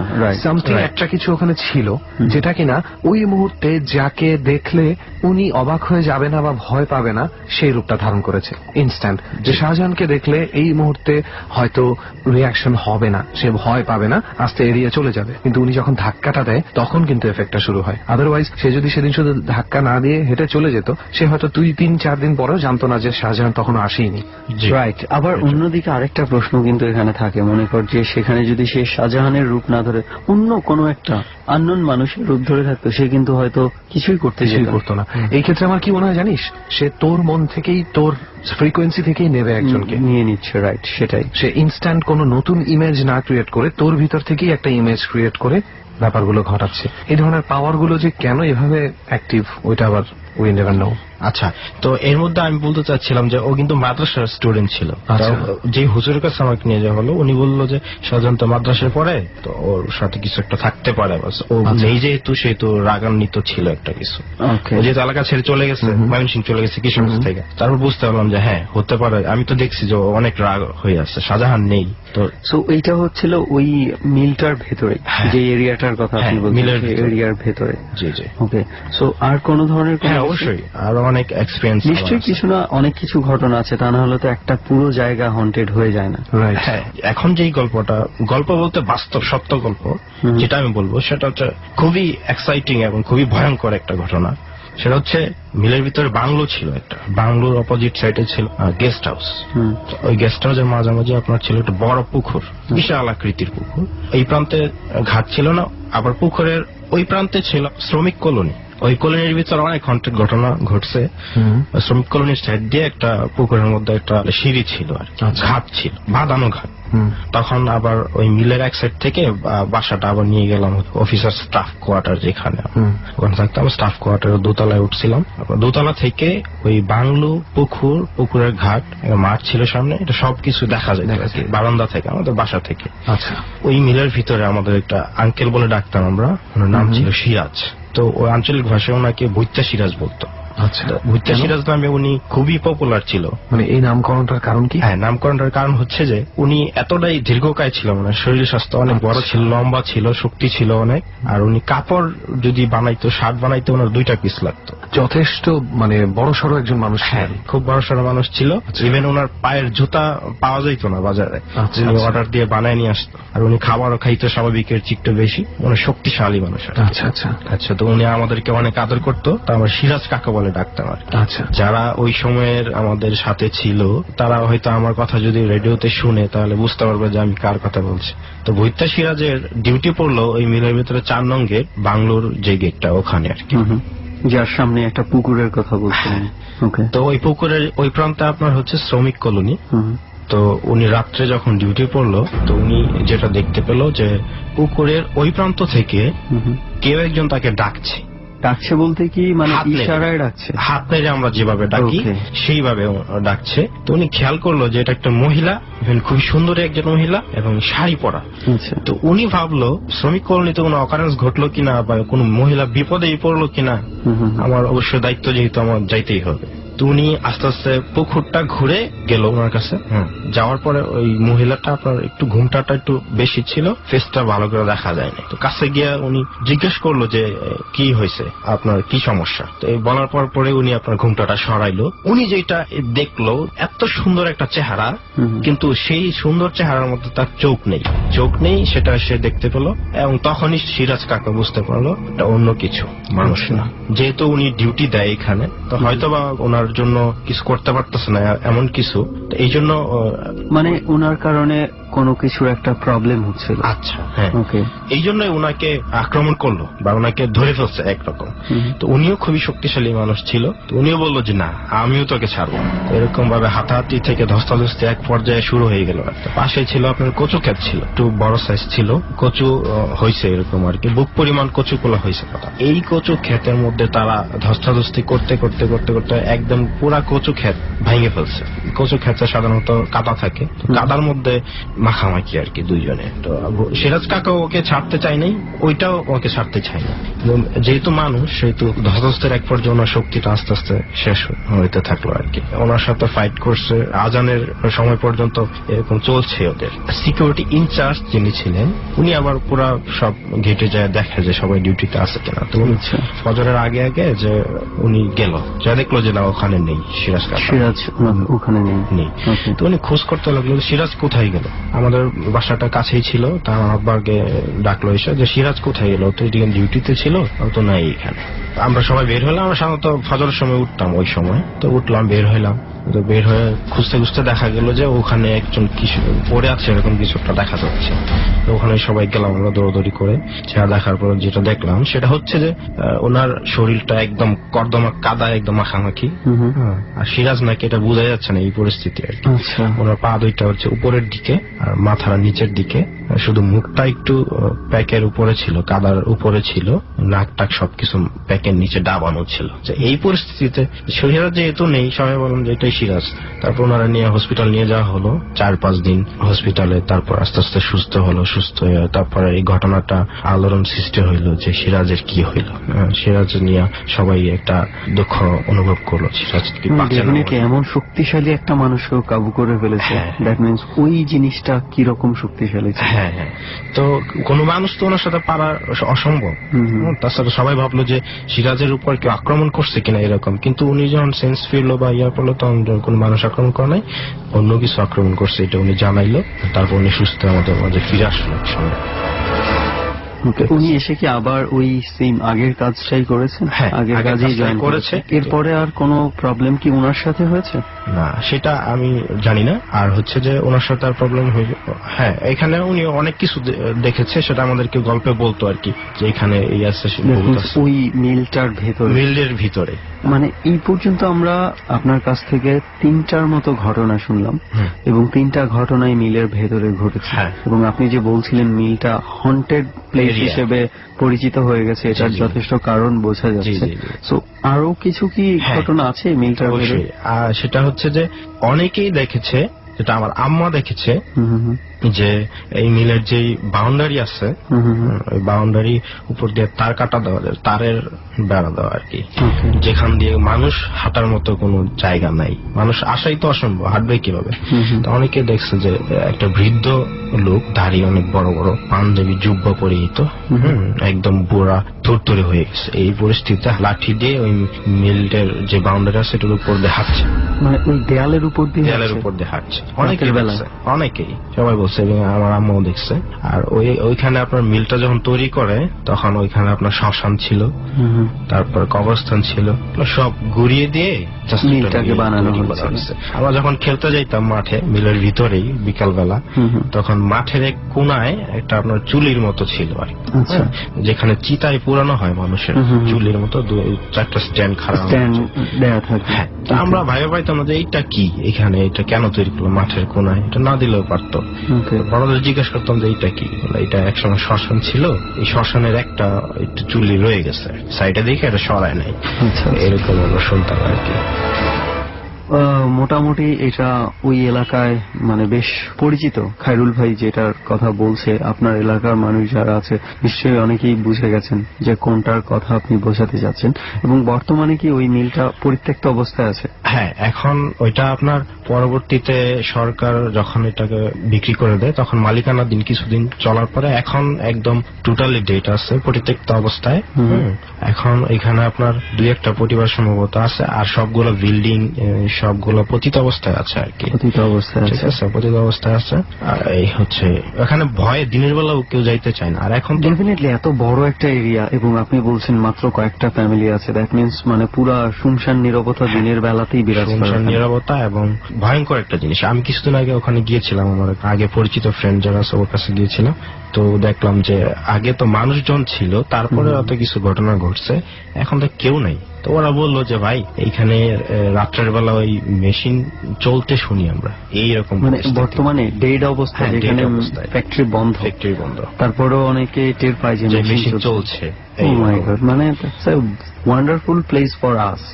মানে ডট টিম তো ওখানে মনে হয় একবার ভিজিট না করলে নাই হচ্ছে। অবশ্যই অবশ্যই ঘটনা শুনে যেটা মনে হচ্ছে। জি জি, আপনার ওখানে পাড়া দেওয়ার পরে আপনার বুঝতে পারবেন যে এটা একটা ভয়ঙ্কর এরিয়া। সো খায়রুল ভাই, এই হচ্ছে আপনার এক্সপিরিয়েন্স গুলো। মানে তখন আমি আবার ওখান থেকে আবার চলে আসে, আপনার সরকার যখন মিল বিক্রি করে তো চাকরি শেষে আমার আব্বা চলে আসে নরসিংদীতে। তো ওখানের কিছু ঘটনা যেটা আমার সাথে ঘটেছে, সেটা আব্বা চলে আসলো আপনার নরসিংদীতে। আমরা যে বাড়িটাতে উঠলাম সেটা একটা বড় ধরনের বাড়ি, বাউন্ডারি করা, ভিতরে 3টা ঘর ছিল, বড় বড় ঘর। তো আমরা ওখানে থাকতাম। ওই সময় আমি এসএসসি পরীক্ষার্থী, পড়াশোনা করতাম রাত জেগে। একদিন আমি রাত্রেবেলা পড়াশোনা করে রাত্রে 1টা বা 1:30 হবে তখন বের হয়েছি। বের হয়ে আমি যেটা দেখলাম, বারান্দার লাইট দিয়ে স্পষ্ট দেখা যাচ্ছিল যে হাঁটুর নিচ থেকে 2টা পা মাঠের মধ্যে হাঁটছে। মানে শুধু 2টো পা, শুধু 2টা, বডি টডি কিছু বডি দেখা যাচ্ছে না। ঠিক আছে, তো আমি ভালো করে লক্ষ্য করলাম যে পায়চারি করি আমরা যেরকম, ঠিক পা 2টা এরকম পায়চারি করতেছে। লাইটটা জ্বলাইলাম, আমার কাছে একটা লাইট ছিল যেটাতে স্পষ্ট দেখা যাবে কিছু মানুষ আছে কিনা এখানে। আমি লাইটটা জ্বলানোর সাথে সাথে এই পা 2টা এমন হন্তনত্ব শুরু করলো। হ্যাঁ, 1, 2, 3 ফলে একদম আপনার এটার যে এরিয়া আছে আপনার 5 ফুট ওয়াল ছিল, আপনার গলা পর্যন্ত ওয়াল। এই ওয়াল একদম বের হয়ে গেছে পা 2টা। ভয়ে আমি আব্বাকে ডাকা শুরু করলাম, তা আব্বা তাড়াতাড়ি করে বের হলো। বের হওয়ার পর আমি তো তখন আমি ভয়ে একদম কাঁপা কেঁপে এই অবস্থা, যে এটা কি দেখলাম। আব্বা বের হয়ে লাইট দিয়ে খুঁজলো যে কেউ আছে কিনা, না, শুনশান নীরবতা, কেউ নেই। তো উনি বলল যে এটা অন্য কিছু। আমি একদিন দেখেছি ঠিক এই জায়গায় একটা গরু রাত্রে 2টা বাজে ঘাস খাইতেছে। আপনার আব্বা দেখেছে? আমার আব্বা দেখেছে, সেম জায়গায় তখনই আমাকে বললো যেখানে আপনি পাগুলো দেখেছেন ঘাস খাইতেছে। তো উনি বললো যে এত রাত্রে আর বাউন্ডারির ভিতরে গেট মারা থাকে, গরু কোত্থেকে আসবে? তো উনি আবার লাইট ধরার সাথে সাথে গরুটা ভেনিশ হয়ে গেল, জাস্ট ভেনিশ হয়ে গেল। এই আর কি। তখন ভয়ে আবার বাসায় চলে গেলাম। কিছুদিন পরে আবার বিশ্বকাপ ফুটবল খেলা চলছে, রাত্রের বেলা খেলা দেখতাম। তো খেলা দেখার পরে বের হলাম, বের হয়ে আপনার ওয়ালের উপর দিয়ে আমি তাকিয়েছিলাম আর কি। জ্যোৎস্না রাত্র, ভালোই লাগছিল, রাস্তা ছিল ওয়ালের সাইডেই। একটা মোটরসাইকেল চলে আসতেছে, তাই মোটরসাইকেলের দিকে তাকিয়েছিলাম। ভাবছিলাম যে কোনো মোটরসাইকেল আসতেই পারে রাস্তা যেহেতু। কাছে আসার পরে যেটা দেখলাম যে মোটরসাইকেল কোনো মানুষ নেই, খালি মোটরসাইকেল চলছে। চলার পরে আবার আমার ডান সাইড থেকে এসে বাম সাইডে চলে গেল। কিছুদূর পরে আপনার যেখানে অনেক অ্যাক্সিডেন্ট হয় ওই রাস্তাটাতে একটা পুকুরের কর্নার। অন্যদের কাছ থেকে শুনছিলাম যেটা যে এখানে ঝড়ে একটা টিন আপনার উইরাইসা একটা বাচ্চার গলা একদম আলগা করে ফেলছে। এই সেম এই জায়গাটাতে ওই মোটর সাইকেলটা এইখানে এসে ভেনিশ হয়ে গেছে। দূর থেকে যদি মোটর সাইকেল দেখা যেত, পিছনের লাইটটা দেখা যেত, কিন্তু আমি কিছুই দেখি নাই। তাছাড়া কিছুদিন পর পর এখানে আপনার অ্যাক্সিডেন্ট হয়। আমি নিজে নসিমনের একটা ড্রাইভারকে, কোনো কিচ্ছু নাই, কোনো সমস্যা নাই, কিছু নাই, মানুষ ছিল না। নসিমন উল্টে গেল এবং ড্রাইভার মারা গেল। আমি ওই ড্রাইভারকে তুলে আরেকটা গাড়িতে হসপিটাল নিয়ে যাওয়ার জন্য দিছি। সেরকম বহু ঘটনা ঘটছে, আমার চোখের সামনে ঘটছে। একজন আসলো যে ভাই আমি মোটরসাইকেল চালাই, রংপুর থেকে চলে আসছি নরসিংদী, অনেক বছর যাবত মোটরসাইকেল চালাই। হ্যাঁ, আমার তো অ্যাক্সিডেন্টের কথা। ওখানে কি কোনো ধরনের কোনো বাঁক বা কোনো ধরনের কিছু আছে? না, একদম স্ট্রেট রাস্তা। স্ট্রেট রাস্তা। ডর মানে ভয়। Haunted by Pran Mr. Mango Candy. ডর কোনো আপনার তো কিছু একটা মনে হচ্ছে যে অদ্ভুত ওখানে ফাইনালি যে লাস্ট যেই লোকটা মোটরসাইকেল নিয়ে পড়ে গেছিল, তো ওনারা আমরা যে নিজেরা ধরলাম তুললাম, উনি বললো যে ভাই এন তো কিছুই দেখলাম না, হঠাৎ করে কি যেন হইলো, মোটরসাইকেল স্বাভাবিক পুকুরের মধ্যে পড়ে গেল একবারে। সেটাই আমি বলছিলাম যে বাঘ আছে কিনা। বাঘ থাকার ক্ষেত্রে হয়তো আমরা একটা লজিক খুঁজে পেতাম যে বাঘ ঘুরতে গিয়ে অনেক সময় এরকম হতে পারে। তো আমরা জানি না যে আসলে কতটুকু এটা ভৌতিক কোনো কিছু আছে কিনা। এটা হতে পারে সাধারণ দুর্ঘটনা, আবার হতে পারে ভৌতিক কোনো কিছু। যাই হোক, আমরা সেই দিকের বিতর্কে নাই গেলাম। তবে এর আগে যে ঘটনাগুলো আপনার কাছ থেকে শুনেছি, আই থিঙ্ক আমার সাথে সবাই এগ্রি করবে এখানে যারা আছে এবং ডর যারা শুনছে, যে আসলে এই বিষয়গুলো একটু অদ্ভুত। অবশ্যই অদ্ভুত। এবং অনেক ধন্যবাদ খায়রুল ভাই আপনাকে, যে আপনার এই এক্সপিরিয়েন্স গুলো আমাদের সাথে এই জার্নিতে এসে শেয়ার করার জন্য। যে আপনাদেরকেও ধন্যবাদ।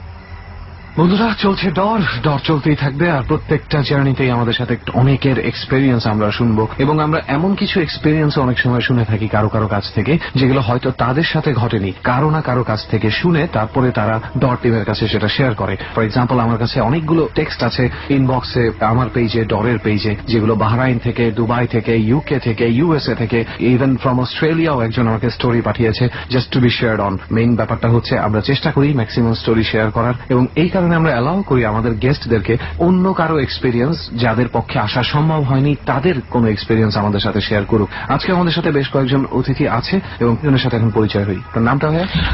আমার নাম তপু।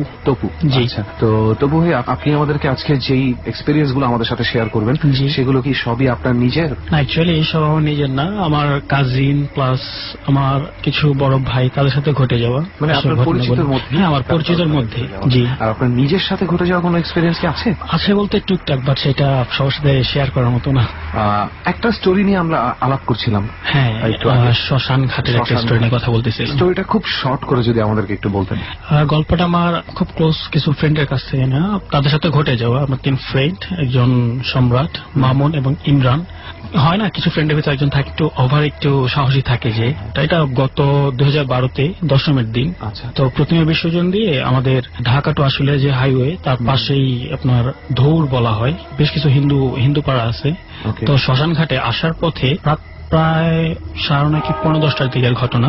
সম্রাট সে বলতেছে যে চল শ্মশান ঘাটের ভিতরে ঢুকি। পাশে ইমরান মামুন বলে যে কোনো প্রয়োজন নেই, রাত হয়ে গেছে, তাছাড়া অনেক ভয়ানক একটা জায়গা, চলে যাই। ও ঢুকবে যে না সমস্যা হবে না, চল, সমস্যা কি।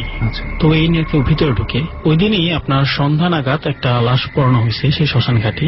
তো আগুনগুলো প্রায় নিভেও যায়নি, যেমন কামারের দোকানে লোহা গরম করলে যেমন লালচে হয়ে থাকে, তো বেশ কিছুটা লালচে হয়ে আছে। তো ওইটা সামনে গিয়ে দাঁড়াইছে।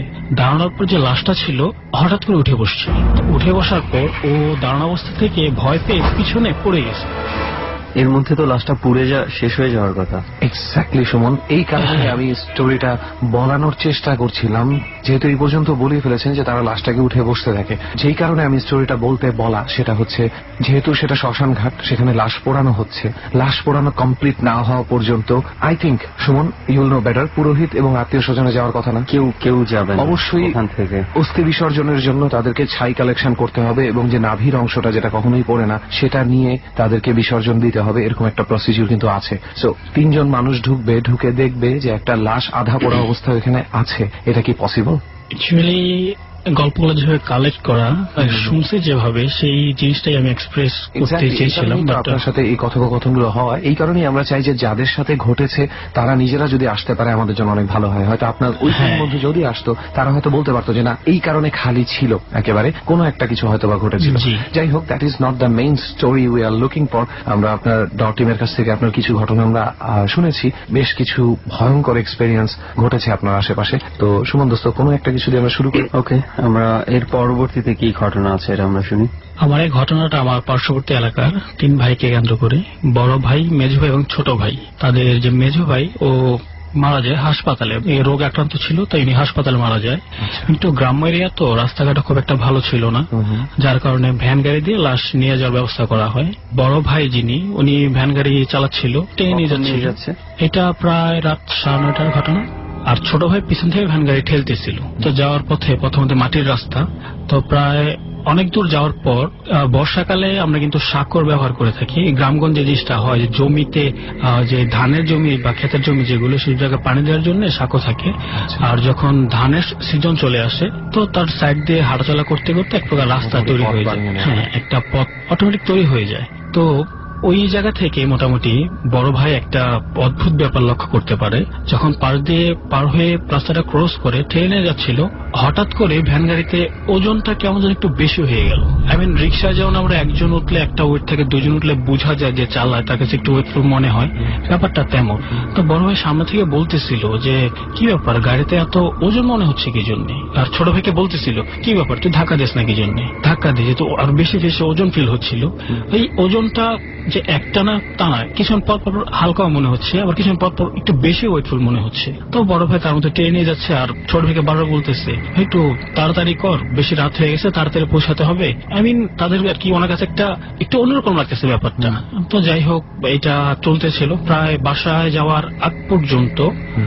শেষ প্রান্তে যখন একটু আলোতে চলে আসে, বড় ভাই ঘুরে দেখে ভ্যান গাড়ির ঠিক উপরে তার যে ছোট ভাই ছিল পিছনে, আসলে ছোট ভাই না, মাথাহীন, চোখগুলো ঠিক বুক বরাবর, এইখানে মুখটা সাইডে অনেক বড় একটা জিহ্বা। যদি কাঁচা মাংস কিছু খায়, একটা খাবার খেলে তো মুখে লেগে থাকে এমন, আর ওনার দিকে বড় বড় চোখ করে তাকাচ্ছিল।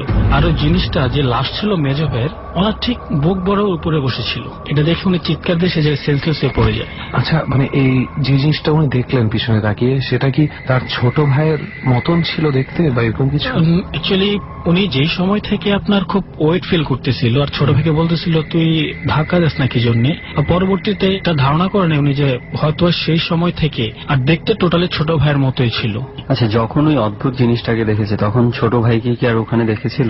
না, ছোট ভাইটা ছিল না। যখন অদ্ভুত জিনিসটা দেখতে পেল কি শেষ পর্যায়ে তখন ছোট ভাই ছিল না, শুধু ভ্যান গাড়ির উপরে ওই জিনিসটাই বসেছিল এবং তার মুখে লালচে লালচে রক্ত রক্ত ভাব, মাংসগুলো খেলে যেমন হয় আর কি, তেমন একটা ছাপ লেগেছিল। কাঁচা মাংস খাওয়ার মতো একটা ছাপ লেগেছিল। ছোট ভাইকে ভোরবেলা, সকালবেলা ফজরের পর এলাকার মুরব্বীরা, আমি যে একটা পয়েন্টের কথা বলছিলাম আপনাদেরকে যে সাঁকো সাইড দিয়ে রাস্তা তৈরি হয়ে গেছে, ওই জায়গাতে ধানের জমিতে মাথা বুক পর্যন্ত মাটির নিচে পুঁতে থাকতে দেখা গেছে। ওই জায়গাতে অনেকে পাওয়া যায়। এটা কি কারা পেয়েছে? মুসল্লিরা সকালবেলা যায় তখন দেখে। হ্যাঁ, রাস্তার সাইডে ধানের জমিতে ওনার ছোট ভাইকে বুক সহন পুঁতে রাখা ছিল মাটিতে। আর বাড়ির সামনে যে ঘটনা ঘটলো, জিনিসটা দেখে চিৎকার দিয়ে সেন্সলেস হয়ে পড়ে গেলেন। জি। তো মানুষজন সেই চিৎকার শুনতে পায়নি? হ্যাঁ, মানুষজন চিৎকার শুনতে পায় এবং সবাই দৌড়ে আসে। আসার পর কেবলমাত্র বড় ভাই ভ্যানের পাশে অজ্ঞান হয়ে পড়েছিল, আর ভ্যান গাড়ি ছিল, আর ভ্যান গাড়ির উপরে সাদা যে কাপড়টা ছিল, কাপড়ের যে কাপড়টা, শুধু কাপড়টা পড়েছিল, কিন্তু লাশ জাতীয় কিছুই ছিল না। আমরা কুরবানি করলে যেমন মাংস কাটি, যে একটা কাঠের একটা বস্তু থাকে, একটা মাংসের কাঁচা মাংস একটা রস লেগে থাকে, একটা দুর্গন্ধ লেগে থাকে না, ওই কাপড় প্লাস ভ্যানের উপরে এমন একটা গন্ধ লেগেছিল। কোন অস্তিত্বই নেই না, লাশটার কোনো অস্তিত্ব নেই, কিছুই পাওয়া যায়নি। শুধু কত বছর আগের ঘটনা এটা? এটা 2000 সালের পর ঘটনা, 2001-2000 ঘটনা। লিটারালি খুব অদ্ভুত। অ্যাকচুয়ালি লাশটা কোথায় গেল, তার উপরে যে জিনিসটাকে দেখা গেছে, তার চোখে মুখে নানান ভাবে কাঁচা মাংসের একটা প্রভাব দেখা গেছে। তো আলটিমেটলি আমরা মোটামুটি মনে হয় বুঝতে পারছি যে আসলে লাশটার কি হয়েছে বা কোথায়। তারপরে যদিও আমরা জানি না যেহেতু একদম ডিরেক্টলি, তাই আমরা সেটা নাই বললাম যে লাশটার কি হয়েছে। এখানে আরেকটা কথা বলা যেতে পারে, ওনার যে বড় ভাই যিনি ভয় পেয়েছিল, উনিও তার সপ্তাহখানিক পর মারা যায়। সপ্তাহখানিক পর উনিও মারা যায়। অদ্ভুত কারণে মারা যান? উনি ভয় পায়, হয়। তারপর থেকেই উনি সবসময় একটা কারোর সাথে কথা বলতো না, চুপচাপ হয়ে থাকতো, যাকে দেখতো চিনতে পারতো না, খুব ভয় পেত, বড় চোখ করে তাকায় থাকতো, সেটা খুব একটা অসহায় একটা চোখ নিয়ে তাকায় থাকতো। তার মধ্যে একটা মনে কর যে মানসিক ভাবে হয়ে গেছে, প্রবল ছাপ পড়েছে সেই ভয়টা হয়তো বা। কিন্তু আমার না রেহান, মানে এই ঘটনাগুলো আমি যখন শুনি না, মানে মাঝে মাঝে আমার খুবই অদ্ভুত লাগে যে এখনো এই ধরনের ঘটনা কি আদৌ ঘটছে। মানে বুঝি না অনেক সময়, মানে আমি যে এই কয়েকদিন ধরে যে অদ্ভুত মৃত্যুগুলো নিয়ে যে ঘাটাচ্ছি না, তো আমি ধরেই নিয়েছিলাম যে আমি যখন সার্চ করব ইন্টারনেটে আমি যত স্টোরি পাবো হয়তো 1960s এর বা 1940s এর, কিন্তু আমি সবচেয়ে প্রথমে যে স্টোরিটা পেয়েছি ওটা 2014 এর ইন ক্যালিফোর্নিয়া, যেগুলোকে আমরা ফার্স্ট ওয়ার্ল্ড কান্ট্রি বলি, সেখানেও এগুলো ঘটছে। So what's the big deal? Those সব জায়গায় ঘটতে পারে। আসলে সেটা ঘটছে বলেই আমরা শুনছি, আসলে আমরা জানি না যে এটা আসলে কতটুকু কিভাবে ঘটেছে। তো তপু ভাই, এরপরে আর কি এক্সপেরিয়েন্স আছে আমাদের সাথে শেয়ার করো? পরবর্তী যে গল্পটা, এটা হচ্ছে আমাদের এলাকাতেই আমার দাদাকে কেন্দ্র করে, দাদার ভাই, তাদের দুই ভাইকে কেন্দ্র করে একটা গল্প। বর্তমানে যেমন অনেক কৃষি কাজে বা জমিতে অনেক আধুনিক যন্ত্র ইউজ করতে পারতেছি, আগে কিন্তু এই জিনিসটা ছিল না। সাপোজ জমিতে যখন পানি সেচের একটা ব্যবস্থা ছিল, এখন আমরা অনেক মোটর ইউজ করতেছি, তখন দেখা যেত তাদেরকে অনেক বেশি পরিশ্রম করে কোনো না কোনো ভাবে পানির ব্যবস্থা করা লাগতো। এটা ছিল আমার যে দাদার ভাই, বড় ভাই আর ছোট ভাইয়ের ঘটনা। বড় ভাই একদিন রাত্রে ছোট ভাইয়ের বাসায়, পাশাপাশি বাসা, সে ছোট ভাইকে বলতেছে যে কালকে একটু ভোরে ঘন্টাখানেক আগে যাওয়া লাগবে, সকাল সকাল যদি পানি দিয়ে দিতে পারি জমিতে, তাহলে আরেক জায়গায় একটু কাজ ধরতে পারবো। তো জমিটা বেশ বড়ই ছিল, এটা বলেনি বড় ভাই ওনার মতো বাসায় চলে যায়। তো রাত 1:30 নাগাদ ওনার বড় ভাই ওনাকে ডাকতে আসে। তো ডাকতে এসে বলতেছে তাড়াতাড়ি কর, ভোর হয়ে গেছে, তাড়াতাড়ি জমিতে যাওয়া লাগবে, পানি সেচ দিতে হবে। ছোট ভাই বলতেছে কি বলো না বলো, এত তাড়াতাড়ি ভোর হয়ে গেছে, বলে তোর কি সময় জ্ঞান আছে, তাড়াতাড়ি কর, লেট হয়ে যেতেছে অনেক। তো ছোট ভাই বলতেছে আর কিছুক্ষণ পর যাই, কিন্তু উনি এক প্রকার জোর করেই ধমকে ওনাকে জোর করে নিয়ে যায়। জমিতে যাওয়ার পর আমরা, বর্তমানে জিনিসটা ইউজ হয় না, অনেক গ্রাম একটু বেশি ভিতর সাইডে এই জিনিসটা ইউজ হয়, নহি বলে থাকে গ্রামগঞ্জে, এটাকে চিনি কিনা জানি না সবাই আমরা। ত্রিভুজের মতো বাঁশের যে বেড়া হয় ওইসব দিয়ে তৈরি করা হয়, দুই পাশে রশি লাগানো থাকে, দুইজন ধরে পানি সেচে এক জমি থেকে বা ছোট একটা গর্ত থেকে জমিতে পানি দেয় একসাথে আর কি। দুই ভাই একসাথে সেচ শুরু করছে। তো সেচতে সেচতে প্রায় হাফ এন আওয়ার মতো হয়ে গেছে। তো ছোট ভাই এখানে একটা কথা বলে নেয় ভালো, উনি একটু জেদি টাইপের ছিল, এতটাই জেদি যে ওনার সিনিয়র হোক বড় ভাই ঠিক আছে, তারপর যদি কিছু মানুষ হয় না একটু, আমরা বলে থেকেছি একটু তেরা টাইপের আর কি, ওইরকম। তো ছোট ভাই বলতেছে ভাই অনেক হয়েছে, ক্লান্ত হয়ে গেছি, তুমি একটু বসো, বিড়ি খেয়ে নি। তো বড় ভাই বলতেছে না বিড়ি খাওয়ার দরকার নেই, পরে খাইস, কাজ শেষ কর, কাজ অনেক বেশি, সময় খুব একটা নাই, আজান দিয়ে দেবে কিছুক্ষণ পর, তাড়াতাড়ি কাজ কর। তো বলতেছে থাক, একটু 5 মিনিট বেশি সময় লাগবে না, বলে না কাজ শেষ কর। উনি ছোট ভাইয়ের বিরক্ত হইতেছিল। তো এমন চলতে চলতে 2 ঘন্টা যাওয়ার পর তো ছোট ভাই বলতেছে ওনার কাছে একটু অদ্ভুত লাগতেছে ব্যাপারটা, বলে ভাই তুমি না বলছো যে ভোর হয়ে আসতেছে, সকাল হয়ে যাইতেছে, আমরা লেট করে ফেলছি, তাড়াতাড়ি করার কথা বলতেছো, বাট এখনো তো প্রায় দেখতেছি 2 ঘন্টা যাবত কাজ করতেছি, কিন্তু কই আজান তো দিচ্ছে না। আজান দিচ্ছে না কেন?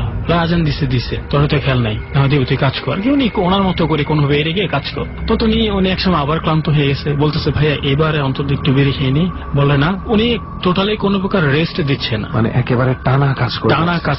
একই ওনাকে হয় না একটা না কাজ করলে মানে একটু দুর্বল হয়ে পড়ে জিনিসটা, ওরকম খুব স্বাভাবিকই ব্যাপারটা।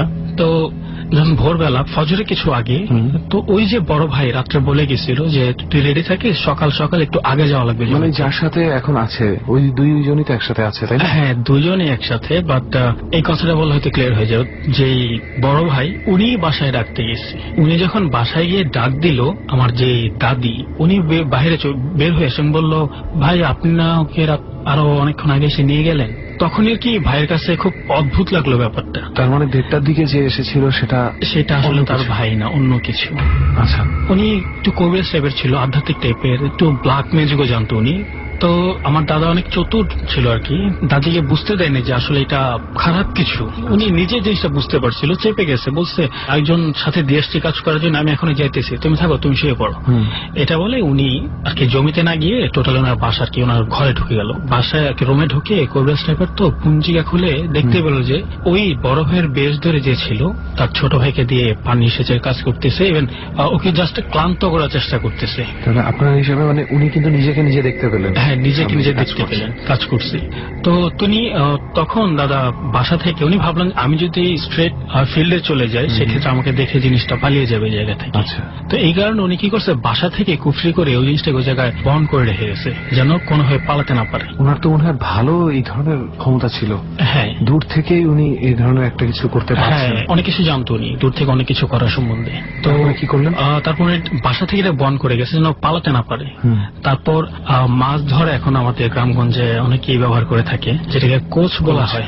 হ্যাঁ, বাঁশের মাথায় চিকন চিকন যেটা ধারালো ছুরির মতো যেটা থাকে, তো এটা কোচ নিয়ে গেলেন ওই জায়গায়। ধানের যে জমিগুলো দূর থেকে দেখা যাচ্ছে দুজন কাজ করতেছে, তখন প্রায় একটু আলো পড়তে শুরু করছে। তিনি দূর থেকে একটা গাছের নিচে দাঁড়িয়ে সিগারেট ধরালেন আর কি। উনি দাঁড়ায় দাঁড়ায় দেখতেছে। তো ছোট ভাই যার কথা বলতেছিলাম একটু রকচটা তেরা টাইপের ছিল, ও এক সময় বড় ভাইয়ের উপর রাগ করে বলতেছে ঠিক আছে দেখি যখন কি সিগারেট খেতে দিবেন। ঠিক আছে, উনি কি করছে, সিগারেট গুলো পানিতে ফেলে দিছে। ঠিক আছে, তুমিও বড় ভাই আমিও ছোট ভাই, দেখি কে কত কাজ করতে পারি, কে কত মানুষ আসতে পারি, চলো একসাথে। তারপরে কিছুক্ষণ পর উনি দূর থেকে হঠাৎ করে এই যে ছোট ভাই উনি দেখতে পারে যে দূরে গাছের নিচে কেউ একজন আগুনের যে সিগারেট খেলে, আগুনটা তো বোঝা যায় দূর থেকে ভোরবেলাতেও। বললো ঠিক আছে আমি ক্লান্ত হয়ে গেছে, তুমি থাকো, আমি সিগারেট খাইছি, তুমি আমাকে খেতে দিলাই না। তো তখন না করতেছে, কোনো দরকার নেই, কাজ কর, আর তারপর যত পারিস তত খাইস। উনি এইভাবে ডাইরেক্ট বলে দিচ্ছে। তারপর উনি জোর করে তুমি থাকো, আমি আর পারবো না, রাগ করে চলে গেছে।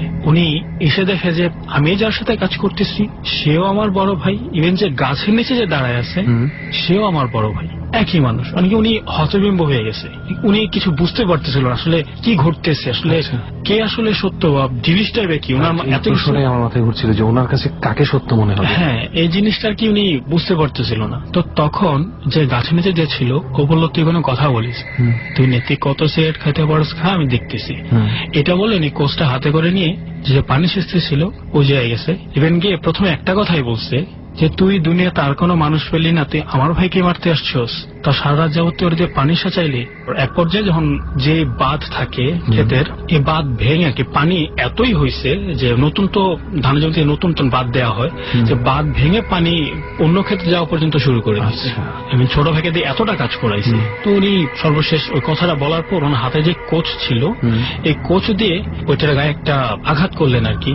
জমি যখন আপনার আগাছা দমন করা হয় সাইডে কিন্তু মোটামুটি খড়ের পালার মতো ছোট ছোট গাছপালার পড়ে থাকে, তো দেওয়ার পরে জিনিসটা ওই জায়গায় গেঁথে আছে। তো এটা করে বড় ভাই কি করছে, যে এই নহিটা ছিল ওইটা নিয়ে চলে আসছে, এসে ছোট ভাইকে বলতেছে গিয়ে যা কোচটা নিয়ে আয়। তো ছোট ভাই ঠিক আছে ওকে কোচ আনতে গেছে। কোচ যখন তুললো দূর থেকে বড় ভাই ডাক দিয়ে বলতেছে কি কোচের আর কিছু পাইছিস? বলে ভাই মাথায় তো একটা কাক মরে আছে। কোচের মাথায়? হ্যাঁ, কোচের মাথায় একটা কাক মরা ছিল। যখন কোচটা মেরেছে তখন তো কোনো কিছুই ছিল না।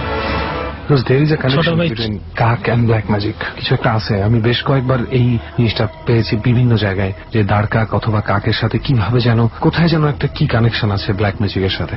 তো ইট ওয়াজ আ ফ্যাবুলাস এক্সপেরিয়েন্স যাদের সাথে হয়েছে, দুজনেই অনেক বড় বিপদ থেকে বেঁচে গেছে। মানে বড় ভাই যিনি, উনি যে কিছু ব্যাপার জানেন এই কারণে পেরেছিলেন, বাঁচতে পেরেছে। আদারওয়াইজ যথেষ্ট অফেন্সিভ ছিল, যে জিনিসটা ডেকে নিয়ে গিয়েছিল সে কিন্তু টানা কাজ করাচ্ছিল, কোনো না কোনো একটা বিপদ অবশ্যই ঘটতেই পারতো। যাই হোক, এই এক্সপেরিয়েন্সটা শুনলাম, অনেকগুলো সময় নিয়ে আমরা আপনার এক্সপেরিয়েন্স গুলো শুনলাম। আর কোন এক্সপেরিয়েন্স?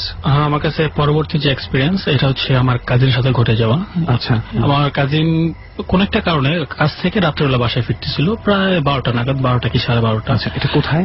এটা হচ্ছে আমাদের বর্তমানে যেটাকে আমরা সবাই উত্তরা পরানগর সেক্টরে বলে জানি, ডিয়াবাড়ি। আচ্ছা, এটা হচ্ছে সেই এরিয়া। কিন্তু অনেক আগের ঘটনা বোধ হয়। এটা অনেক আগের ঘটনা, এটা 2000 সালের পর পরের ঘটনা। দ্যাট মিন্স প্রায় 15 বছরের ডিফারেন্স। তো ওনার কাছে একটা ইনফরমেশন ছিল যে ওনার ভাই, বড় ভাই এবং ভাবির খুব একটা ঝগড়া বিবাদ চলতেছিল বাসায়। তো আসার পথে, আগে আমাদের বাসাগুলো ছিল একটু দূরে দূরে, আর মাঝখানে বাসার এই আশেপাশ ঘিরেই প্রচুর গাছপালা, ফাঁকে যতটুকু জমি আছে তাতেই ধানের জমি চাষ করতে। এমন এক এলাকা থেকে ছোট একটা পাড় থেকে আরেক পাড় আসতে মাঝখানে অল্প একটু পরিমাণ ধানের জমি, ঠিক মাঝখানে এই ধানের যে ক্ষেতগুলো ছিল ঠিক মাঝখানে একটা ছোটখাটো একটা হিজুল গাছ ছিল সে সময়। আচ্ছা, তো আসার সময় উনি যখন কি ধানের জমিতে যে আইল বলে পা রাখা শুরু করে, তখনই দেখতে পাই যে দূরে একটা মহিলা কান্না করতেছে, এবং খুব চিকন সুরে এমন একটা কান্না করছে। গভীর রাতে এই টাইমে এই ধরনের কান্না শুনলে তো উনি যেন কেমন লাগে। উনি তখন ক্লাস 10 এর স্টুডেন্ট। ডর মানে ভয়। Haunted by Brown Mr. Mango Candy. আরো একবার স্বাগত জানাচ্ছি দরে। আপনারা শুনছেন এবিসি রেডিও FM 89.2। আমি আরজে কিবরিয়া রয়েছে আপনার সঙ্গে। সুমন ও রেহান রয়েছে অন দ্য স্পট থেকে এবং রোমান রয়েছে সাউন্ডে। আজকের পর্বটি ধারণ করা হয়েছে যে কয়জন বন্ধুকে নিয়ে। তারা হচ্ছেন তরিকুল, শামীম। তারা মূলত দুই বন্ধু, খায়রুল, তপু এবং রেজা। নিজের জীবনের অধিক ঘটনাগুলো বলবেন, লাখো মানুষের সাথে শেয়ার করবেন। আমাদেরকে ফোন করুন। ফোন নম্বরটি হচ্ছে 09613892 আমি আবারও বলছি, ফোন নম্বরটি হচ্ছে 09613892 আবারও গল্পে ফিরছি ঠিক সেখানটায় যেখানে ছোট্ট একটা বিরতির প্রয়োজন হয়েছিল। নর ছোটখাটো একটা হিজল গাছ ছিল সেই সময়। আচ্ছা। তো আসার সময় উনি যখন কি ধানের জমিতে যে আইল বলে পা রাখা শুরু করে, তখনই দেখতে পাই যে দূরে একটা মহিলা কান্না করতেছে, এবং খুব চিকন সুরে এমন একটা কান্না করছে। কবিতাতে এই টাইমে ওই ধরনের কান্না শুনলে তো যেন কেমন লাগে। উনি তখন ক্লাস 10 এর স্টুডেন্ট, ছোট, এত কিছু তখন উনি বুঝতো না যে ভালো করে খারাপ কিছু হতে পারে। তো উনি যতই কাছে আসতেছে কান্নার শব্দ বাড়তেছে, যতই কাছে আসতেছে কান্নার শব্দ বাড়তেছে। এক সময় কাছে আসার পর দেখে যে উনি এক হাত দিয়ে গাছটাতে ধরে মুখটা আরেকদিকে দিয়ে রাখছে, ওনার মুখের সামনে চুলগুলো ছাড়া, চুলগুলো ছেড়ে উনি কান্না করতেছে। যখন কাছে এসে জিজ্ঞেস করতেছে যে আপনি কে, তখন কান্নার শব্দ আরো বেড়ে গেছে। আচ্ছা। অনেকবার বলতেছে আপনি কান্না করছেন কি জন্য, আপনি কার বাসায় থাকেন? তো কোনো উত্তর পাচ্ছে না। তো হঠাৎ করে বলতেছে আপনি কি, আমি যে ভাবি ওনাকে দুসময় তো বোনও হতো, সেই ক্ষেত্রে সালমা আপু, বলতেছে আপনি কি সালমা আপু? তো এটা বলার পর কান্না থেমে গেছে, কোনো শব্দ নেই, টোটালি স্টপ। তখন আর কি ওনার কাছে মনে হলো যে হ্যাঁ হয়তো বা সালমা আপু, যার কোনো নাম বলার কারণে চুপ হয়ে গেছে। তো উনি বলতেছে আপনি যে কান্না করছেন কি জন্য? একটু যে চুপ ছিল, চুপ থেকে আবার আরো জোরে কান্না শুরু করছে, কিন্তু এবার একটু দুই কণ্ঠে কান্না করতেছে। একটা হচ্ছে যখন মানুষ রেগে যে একটা ঘ্যাঙ্গন ঘ্যাঙ্গন টাইপের একটা শব্দ করেন, এই শব্দ, আর তার সাথে চিকন যে মহিলার কান্না যেটা ছিল, এই কান্নাটা একসাথে আসতেছে। চলেন বাসায় চলেন, কি ঝগড়েছে কি না ভাই, কি বলছে আপনার দেখতেছি আমি, চলেন বাসায় চলেন। তো ওনার কান্নাকাটি থামতেছে না। এক সময় ভাই খুব বিরক্ত হয়ে গেছে যে এত রাত্রে একজন মহিলা মানুষ, আপনি 12টা বেশি হয়ে গেছে, আপনি যে কান্না করবেন একে, আর আমি আপনাকে রেখে বাসায় চলে যাবো, এটা হয় না, চলেন। অনেক সময় জোরাজোরি শুরু করছে। আচ্ছা। একবার যে হাত ধরে ফেলছে। তো হাত ধরার পর ওনার ভিতর যা ফিল হয়েছে, যতটুকু জানতে পারলাম, পুরো গায়ে যে পশমের প্রত্যেকটা গোড়া মনে হলো যে কাটা কাটা কাটা কাটা, এবং খুব বিশ্রী টাইপের কিছু একটা। ওনার ভিতরে একটা অদ্ভুত একটা শিহরণ তৈরি হয়, কি ওনার কাছে একটা ভয় লাগতে শুরু করে। তারপর উনি খুব টানাটানি করতেছে, চলেন বাসায়, হাত ধরে টানাটানি করতেছে, কান্নাকাটি করতে আসে। হঠাৎ করে আমার মাথায় একটা প্রশ্ন জাগলো যে যদি আসলে আমার বড় বোন হয়ে থাকে, আমি তার ছোট ভাই, এত করে বলতেছে যে চলো বাসায় চলো, তোমার বাসায় দিয়ে যাই, আমার কথায় তো অ্যাটলিস্ট আমাদের ফিরে তাকানো উচিত, তাকাতো আমার বোন হলে, তার কিছুই করতেছে না। হঠাৎ করে খেয়াল করলো ওনার পুরো শরীর, আমাদের যে জিহ্বা ললাটে যেটা বলি আমরা, থুতু, এই জিনিসটা পুরো শরীর আঠালো ভরে গেছে। আর ওনার প্রত্যেকটা প্রশম দাঁড়িয়ে গেছে ভয়ে। তুমি আন্দাজ করতে পারছো হয়তো বা খারাপ কিছু। তো তিনি ছোটবেলা থেকে একটু আধ্যাত্মিক টাইপের ছিল আর কি। আমি একটু মনে হয় এখানে কনফিউশন তৈরি হয়ে গেছে, মানে ভাই কি তার নিজের শরীরে আঠালো পদার্থ ভরে গেছে এটা ভাবছে? ভাই তার নিজের শরীরে আঠালো পদার্থ অনুভব করছে, যে তার শরীর পুরো আঠালো পদার্থে ভরে গেছে। জি, হাত ধরার পর। ওকে। তারপর উনি একসময় বুঝতে পারছে যে কি আন্দাজ করলে কিছু একটা হয়তো এটা খারাপ কিছু, আনলেস আমার বোন হলে আমার সাথে অবশ্যই যাওয়ার কথা বা আমার প্রশ্নের উত্তর দেওয়ার কথা। তখন ভাবলো আমি যদি এখন বুঝতে দিই যে না আমি ভয় পাইতেছি, ইভেন আমি বুঝে গেছি যে এটা আমার বোন না, সেক্ষেত্রে হয়তো বা আমার জন্য কালকের দিনটা আসবে না। তো উনি কি করছে কি, তখন একটু অভিনয়ের মতো করে কি রাগ দেখে, ঠিক আছে আমি তোমার ছোট ভাই, আমি তোমাকে এত করে বুঝিয়ে বললাম চলো বাসায় দিয়ে আসি, তুমি আমার সাথে গেলে না, ঠিক আছে দেখি তুমি কত রাত থাকতে পারো, তুমি দাঁড়া আমি এখনই বাবাকে নিয়ে আসতেছি। উনি এটা বলে কি এক প্রকার রাগ দেখে ওজা থেকে কি চোখ টোক বন্ধ করে চিৎকার করে এক দৌড়, উনি দৌড় দিয়ে বাসায় এসে আমার যে দাদার যে ঘর, দরজার কি ভিতর ঢুকতেও পারেনি, ভিতর থেকে অজ্ঞান হয়ে পড়ে যায়। পরবর্তীতে ওনার জ্ঞান ফেরার পর আমরা জানতে পারি কি টোটাল ঘটনাটা ওনার কাছ থেকে শুনতে পারি। তো ওই মহিলারা আসলে কি ছিল বা কে ছিল এরকম কিছু কি জানা গেছে? এমন কিছু জানা যায়নি, তবে আমাদের ওই এরিয়াতে সেই সময়টাতে এমন ঘটনা প্রায় ঘটতো যে রাত বেরাতে মহিলাদের কান্না, কিংবা রাস্তাঘাটে গাছের নিচে দাঁড়ায় কান্না করতেছে, কিংবা রাত 1টা-2টার সময় কোনো বাসার কোনায় বসে মাথাতে চুল আশ্রাইতেছে, এমন সব ঘটনা ঘটতো। এই ধরনের ছোট ছোট বেশ কিছু ব্যাপার ঘটতো, আপনারা এগুলো আগে থেকে জানতেন? জি। অলরাইট, তো আসলে 3টা খুব অদ্ভুত রকমের স্টোরি আপনার কাছে আমরা শুনলাম। থ্যাংক ইউ তপু ভাই, এগুলো জোগাড় করে নিয়ে এসে ডট টিমের সাথে শেয়ার করার জন্য। Thank you so much. Okay দোস্ত, এবার কার গল্প শুনবি? এবার হচ্ছে মানে আমার মনে হয় একজনের গল্প আমার মনে হচ্ছে ডট টিমের কাছে শুনে কিছুটা এক্সাইটেড হতে পারে। Are you thinking about Reza ভাই? Yes. Alright, great minds think alike, you know. যাই হোক, চলো এখন তাহলে রেজা ভাইয়ের গল্প শুনবো। রেজা ভাই, প্রথমে জেনে নেই যে আপনি কি করছেন, আপনি কে? আমি রেজা মাওলা, আমি কোর্স বাংলাদেশে আছি, আমি সিনিয়র এক্সিকিউটিভ। আমার জীবনের আদি ভৌতিক বা যেটা বলবো এটা অনেক ডেফিনেটলি এটা আছে আপনার, এই জন্যই আপনি ডরে চলে এসেছেন, মানে আমরা নিয়ে এসেছি নিয়ে এসছেন। আর এটা সেক্ষেত্রে আমি যে ঘটনাগুলো আছে একে একে আমি আপনাদেরকে সেটা বলে করবেন। তাহলে আমরা কথা না বাড়িয়ে আপনার ঘটনার দিকে চলে যেতে চাই। প্রথমে কোন ঘটনাটা? একটা কথা আমি একটু বলে নিই যে মোস্ট অফ দ্য টাইম আমাদের ডরে যে অতিথিরা আসে they belong to the teen age, অর্থাৎ ইয়ুথ বেসড হয়। বাট আপনি মিডল এজড একজন পার্সন, এবং এই কথাটা বলার একটাই রিজন যে এই বয়সটাতে এসে কিন্তু একটা মানুষ পরিপূর্ণতা পেয়ে যায়, এবং ওই পরিপূর্ণতার পরেও যখন ভয়ের জায়গাটা থাকে তার মানে হচ্ছে ওটা পরিপূর্ণ ভয়। সো এই কারণে আমরা একটু বেশি ইন্টারেস্টেড। এটা অবশ্যই বলতেই হবে, কারণ আমি যেটা ছোটবেলায় ফেস করেছি আমি মনে করি আসলেই সেটা সত্য ঘটনা, এবং সত্য ঘটনা যে এক্সাইটেড আমার জীবনে, সে কারণে আমি মনে করি এই ডরে যে লিসেনাররা আছে তাদেরকে শেয়ার করার জন্য আমি এটা বলেছি। আর এক্ষেত্রে আমার ছোট্ট মেয়ে আছে 10 বছরের সাবা বসুবা, সে এই গল্পটা অনেকবার শুনেছে, আর সেও মনে করেছে ডরের লিসেনাররা তাদেরকেও এইটা বাবা তুমি কি বলো, সেই অর্থে আমি অভিজ্ঞতাগুলো সেটা। আপনার মেয়ে নিশ্চয়ই অনেক ভালো একটা আইডিয়া দিয়েছে আপনাকে, তা না হলে আমরা শুনতে পেতাম না। অনেক ধন্যবাদ আপনার মেয়েকেও। সো তাহলে আমরা প্রথম এক্সপিরিয়েন্সে চলে যাই, যে ফার্স্টে কোন এক্সপিরিয়েন্সটা আপনি শেয়ার? প্রথমে আমি যেটা বলবো হচ্ছে আমার ছোটবেলা, যেটা হচ্ছে আমি যখন স্কুলে ছিলাম, সেটা আজ থেকে প্রায় 25-26 বছর আগে, আমি কুমিল্লা কেন্দ্রিক সে ঘটনাটা বলছি। তখন ওই বাংলাদেশের প্রেক্ষাপটে এখন যেমন ক্রিকেটের রমরম অবস্থা, তখন বিপরীত ছিল হচ্ছে ফুটবলের রমরম অবস্থা। তখন এলাকা ভিত্তিক দুইটা টিমই ছিল, একটা এক পক্ষ আবাহনী, এক পক্ষ হচ্ছে মোহামেডান। তো এইভাবে আমরা ফুটবলে যে ক্রেজ ছিল, সেই ক্রেজের ছোঁয়া অন্তত আমি পেয়েছি।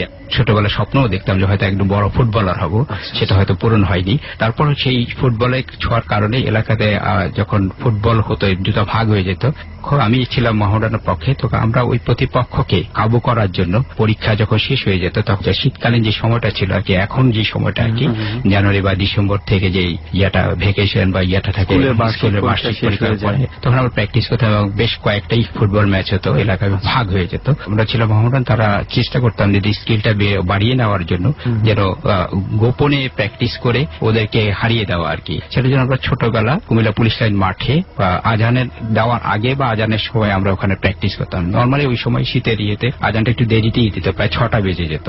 তো ওই সময় আলো হতো, দেরি হতো। 3 জন ছিল মূল ছিল, কুট্টি ছিল ক্যাপ্টেন, আমি ছিলাম তার মিডফিল্ডার, আর পাপ্পু ছিল মিডফিল্ডার। তো আমরা 3 জনেই প্র্যাকটিস নিরিবিলি করতাম টিমের জন্য। তো সকাল খাওয়ার আগে ওরা এসে আমার ওখানে ফুটবল একটা ড্রপ দিত, বাবা মা টের পাবে করে আমরা ওই ড্রপের কারণে লাফ দিয়ে উঠে যেতাম বলের শব্দে। গিয়ে মাঠে গিয়ে আমরা বলের সাথে সাথে আসতে 3 জন গিয়ে মাঠে গিয়ে বেশিরভাগই শুটিং প্র্যাকটিস করতাম। তো এইভাবে মোটামুটি আমরা 3-4 দিন এভাবে খেলার আগে যখন করে যাচ্ছিলাম, হঠাৎ একদিন কুট্টি আসলো শব্দ করে। তো একজন হয়তো পাপ্পু হয়তো ঘুম থেকে উঠতে পারে নাই, কুট্টির সাথে আমি গেলাম মাঠে, ওর বল নিয়ে যাচ্ছে, পেছন পেছন যাচ্ছি। তো কুমিল্লার ঝাউতলা থেকে পুলিশ লাইন যেতে হবে মিনিমাম 10-15 মিনিটের মতো লাগার কথা ডিস্টেন্সে। আর তখন পুলিশ লাইন মাঠটা এখনকার মতো এত নিট অ্যান্ড ক্লিন ছিল না, জাম গাছ ছিল বড় আকারে, সেই জাম গাছ প্রশস্ত ছিল পাতা টাতা। তো আমরা ওই জাম গাছের পাশে গিয়ে আমরা ওই সাইডে ফুটবল নিয়ে প্র্যাকটিস করছিলাম। তো আমি ছিলাম হয়তো জাম গাছের কাছাকাছি, আর কুট্টি ছিল অপোজিটে মাঠের মিডল জায়গাতে। ও জোরে একবার বলটা মারলো, এভাবে মারছে আমিও। হঠাৎ করে একবার যখন বলটা মারলো, সেই বলটা জাম গাছের পাশে লেগে পেছনে একটা ড্রেনের মতো আছে নর্দমা, এবং এর পাশে কিন্তু অজুখানা আছে। ওই বলটা যখন আমরা যখন খুঁজতে গেলাম, পেছনকে ফিরে এসে দিই কুট্টি নেই। এত বড় মাঠ, এত তড়িৎ, কুট্টিতে চলে যেতে পারে না। টাইমটা ঠিক কটার সময়? টাইমটাও তখন আজানেরও দেয় নেই, মানে এখন অন্ধকারের সময়। কিন্তু ওইখানে রাস্তার যে সোডিয়াম লাইটের তখনও কুমিল্লা শহরে কিন্তু সোডিয়াম লাইটার ছিল প্রথম দিকেই কিন্তু। তো ওই সোডিয়াম লাইটের আলো বা মসজিদের এই আলোতে হালকা হালকা তখন আমি কুট্টিকে খুঁজলাম, মানে দেখে কুট্টি ডাকলাম, মানে ভয়ার্থ করতে কুট্টি করে ডাকলাম, গলা শুকিয়ে যাচ্ছিল। পার করে দেখে আমার গায়ে কাটা দিয়ে গেল। কাটা দিয়ে যাওয়ার কারণ ভয় পেলাম, তো বলটা দিয়ে বললেও না একটা দৌড় দিতে গেছে ওজুখানার ওই জায়গাতে সিমেন্টের রেখাটা আছে না, গিয়ে ধাপাস করে পড়ে গেছে। পড়ে যাওয়ার পর তখন আমার আর সেন্স নেই, আমি কি ঘটলো জানি না। সকালবেলা মাথায় পানি টানি দিয়ে মুয়াজ্জিম যখন পরিচিতই ছিল এলাকায়, মাথায় পানি টানি দিয়ে উঠালো কি হয়েছে দেখে পড়ে রয়েছে কেন। তখন আমি বললাম এই ঘটনা। বুঝে আমাকে নামাজ শেষে কুট্টিদের বাসায় নিয়ে গেল। তো কুট্টি অনেক চোখ কষ্ট এমন ভাবে উঠলো, মাত্র তার ঘুম ভাঙলো। সে বলল কই আমি তো যাইনি, এই কুট্টি কোথেকে আসলো? আমার প্রশ্ন, এত বছর পরেও আমার জায়গায় এই কুট্টি কোন কুট্টি? আসলে এই প্রশ্নের কোনো উত্তর আমাদের কাছেও নেই। সে কেন এভাবে, যদি আপনার সাথে সে দেখা করেছে, দেখা করার পরে আবার সে পালিয়েও গেল, অর্থাৎ আবারও সে সেম ব্যাপার, মোটিভ খুঁজে পাওয়া যাচ্ছে যে ওয়াই দ্যাট থিং, আমি থিংই বলবো, ওই জিনিসটা কেন আপনার সাথে দেখাটা পর্যন্ত করলো, এতটুকু প্রয়োজনটা কি ছিল, আমরা সেই মোটিভ খুঁজে পাচ্ছি না। But most of the horror stories ends without a motive actually. তো যাই হোক, এই গল্পটা তো শুনলাম আমরা। রেজা ভাই, এছাড়া আর কোনো এক্সপিরিয়েন্স? হ্যাঁ, এক্সপিরিয়েন্স আছে। আমার বড় ভাই ঘটনাটা আমি এখন বলবো। আমার বড় ভাইয়ের জীবনে যেটা ঘটে গেছে, উনি মোটামুটি সাহসী মানুষ, মধ্য বয়সী একজন মানুষ। উনি ওই বয়সে ভয় পাওয়ার কথাও না। ছোটবেলার গল্প আর এখনের হঠাৎ করে একটা আধিভৌতিক একটা ইয়েতে পড়াটা কিন্তু খুব টাফ। আসলে এই যে এসে কোনো কিছু একটা ভয় পেতে হলে মানে বিচার বিশ্লেষণের বিষয়গুলো অনেক লজিক্যাল হয়ে যায় এবং মাথা অনেক ঠান্ডা থাকে। উনি একজন দায়িত্বশীল ব্যক্তি, একজন এজিএম মানুষ সরকারি ব্যাংকে। অন্তত আমরা বিশ্বাস করবো যে ওনার এটা, যে অবশ্যই উনি অনেক ভয় পেয়েছে। ভয় পাওয়ার আমি প্রেক্ষাপটে চলে যাই। আজ থেকে প্রায় 5-6 বছর আগের ঘটনা, সেটা কুমিল্লা কেন্দ্রিক আবারও। যেটা হচ্ছে কুমিল্লার বাগিচাগাঁও যে ঘটনাটি ঘটেছে, সেটা ওনার বাসা থেকে উপরে ওনার প্রায় 5th ফ্লোরে হবে, বাসা থেকে নিচে মোটামুটি রোডটা দেখা যায়, রাস্তায় যে মানুষ কোথায় যাচ্ছে বোঝা যায়, বসে থাকলেও দেখা যায় নিচে কে কি হয়। তো এইভাবে উনি প্রতিদিন যেই কাজটা করে, রাতে অফিস শেষ করে এসে মনে করেন উনি আর পেপার পড়লো, টিভিটা দেখলো, খাওয়া দাওয়া করে একটু হেলে দুলে মানুষ ড্রয়িং রুমে যেভাবে দেখে, দেখতে দেখতে উনি এক সময় ওখানে ঘুমিয়ে গেলেন।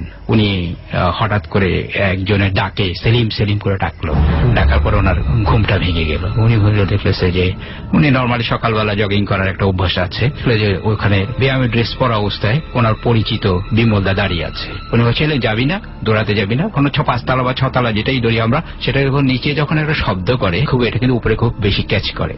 রাস্তায় যখন একটা রিক্সার শব্দ হয় আমরা কিন্তু 6 তলা 10 তলার উপরেও কিন্তু শুনতে পাই। তো সেই হিসেবে উনি ওই ডাকাতটা ওনার কাছে ক্লিয়ার মনে হলো যে হ্যাঁ সেলিম করে ডাকছে। তো উনি উঠে ওনার ট্র্যাকস্যুট ট্রাউজার সেটা পরার প্রস্তুতি নিচ্ছে, আবার একটু পড়তেছে, আবার উকি দিয়ে বিমলদা দাঁড়ান আসতেছে, হাত দিয়ে দেখালো। তো বিমলদা দাঁড়িয়ে আছে ওখানে রাস্তার পাশে একটা ল্যাম্প পোস্টের মতো আছে, সকালও হবে এরকম অবস্থা, লাইটের আলোতে বোঝাও যাচ্ছিল না যে সকাল কি হলো না। উনি ঘড়ির দিকেও দেখলাম যেহেতু বিমলদা ডাকে, উনি খুব এক্সাইটেড হয়ে রেডি হয়ে দেরি হয়ে যাচ্ছে মনে করে উনি উঠে রেডি হচ্ছিল। আবার যে উকি দিয়ে উনি বলতে বিমলদা আসতেছি, দরজা লক করতে যাবে, হঠাৎ করে মনে হলো আরে এটা কি হলো, আবার গিয়ে দেখলো বিমলদা নেই। বিমলদা কোথায় গেল? হঠাৎ করে উনি বললো বিমলদা তো আজ থেকে 1.5 বছর আগে মারা গেছে। তাহলে এই বিমলদা কি? তো উনি প্রথমবার দেখে এটা ওনার মাথায় আসেনি?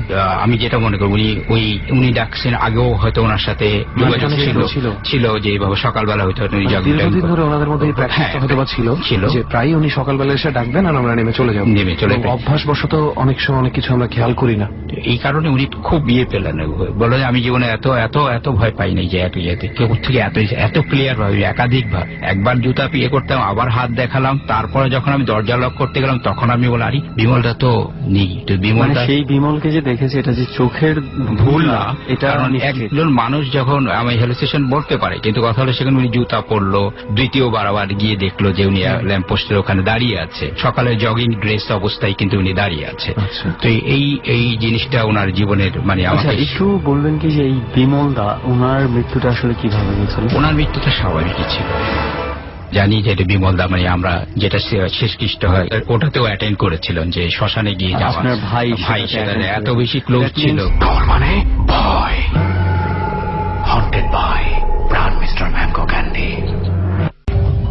ডর, যাই হোক, এই ধরনের অনেকগুলো এক্সপিরিয়েন্স মানুষের লাইফে অনেক সময় আসে। লেটস সি রেজা ভাইয়ের কি আর কোনো এক্সপিরিয়েন্স আছে? জি, আমি ঢাকায় অবস্থান করি। আমার যে মসজিদে নামাজ পড়ি সেখানেও আমি একটা অস্বাভাবিক, যেটাই বলি অদ্ভুত একটা এক্সপিরিয়েন্স এর সম্মুখীন হয়েছি।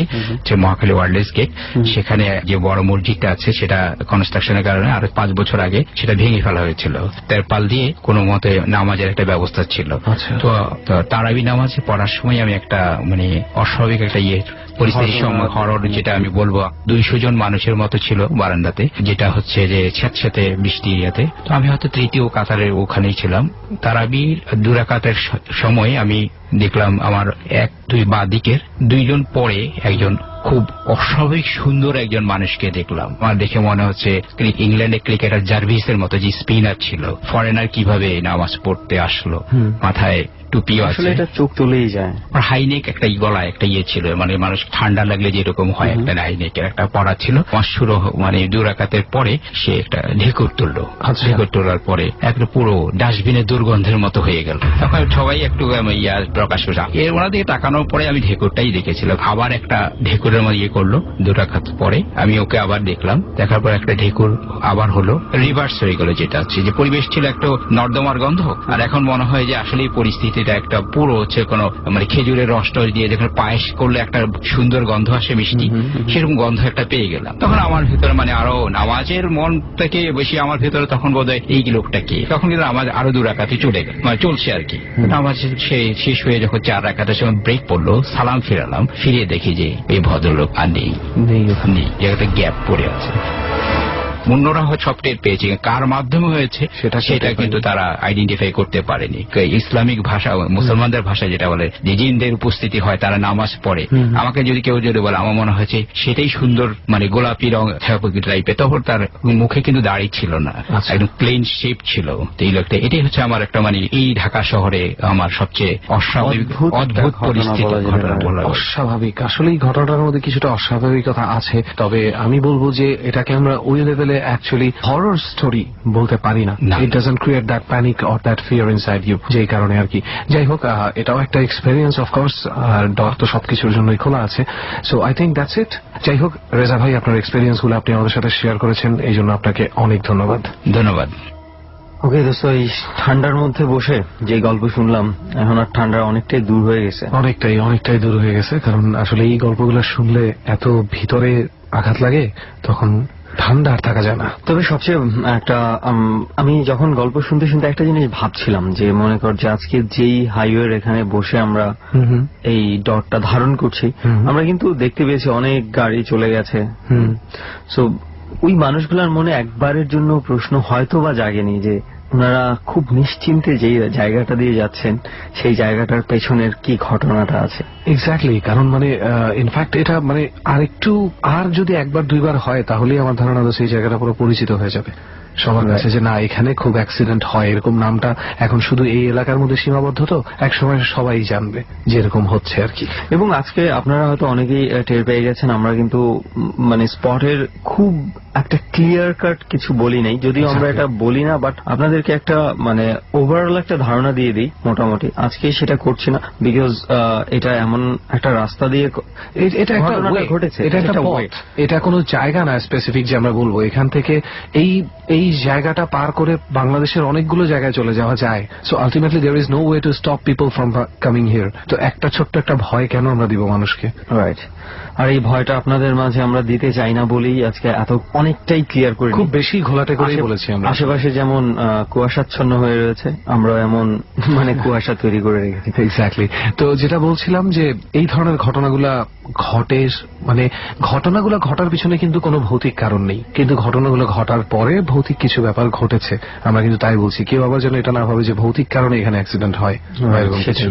সো আমরা আজকে যারা সাথে ছিল তাদের ঘটনা তো এক এক করে শুনে ফেললাম। প্রায় 5 জন অতিথির ঘটনা আমরা শুনে ফেললাম। সো এখন কিছু ঘটনা আমরা বলতে চাই, আপনাদের সাথে শেয়ার করতে চাই। আর সেটা হচ্ছে, রেহান তুই বলেছিলি যে কিছু ঘটনা বলেছিলাম এবং আমি সেটা মাথায় রেখেছি। থ্যাংক ইউ সবাইকে যে এই ব্যাপারটা নিয়ে সবাই খুব রেসপন্স করছে। অনেকেই আমাকে ইভেন আজকেও একজন মেসেজ পাঠিয়েছে, মেরি জেইন বেকার নামে একজনের রহস্যময় মৃত্যু, সেটা নিয়ে যাতে আমি একটু ঘাটিয়ে দেখি বা একটু কিছু বলার চেষ্টা করি। আমি আজকে দুইটা জিনিস পাইলাম দোস্ত নেটে, দুইটাই খুব অদ্ভুত। প্রথমটা ঘটছে হচ্ছে তোর একটা টুইন সিস্টার আর কি, দুজন, একজন বোন একজন ভাই, এই দুজনের মধ্যে। এটা 2002-তে ঘটে ঘটনাটা। It happened in London or somewhere in UK. The thing is যে ওখানে মৃত্যুটা একটু অদ্ভুত রকমের ছিল। তাদের বয়স ছিল অনেক বেশি এবং তারা কিন্তু আলাদা আলাদা জায়গায় ছিল, কিন্তু একই রাস্তার উপরে প্রথমে একজন মারা যায়, একটা ট্রাক ধাক্কা দিয়ে তার বাইকটাকে ফেলে দেয় এবং ইনস্ট্যান্ট ডেথ। তার 14 বা 16 মিনিট পরে ওই একই রাস্তায় তার যে টুইন ব্রাদার, সে সাইকেল দিয়ে পার করতে নেয়, আরেকটা ট্রাক এসে তাকে ধাক্কা দেয় এবং একই প্রসিডিউরে দুজনই মারা যায়। ইনভেস্টিগেশন করে দেখা গেছে যে there is no connection at all.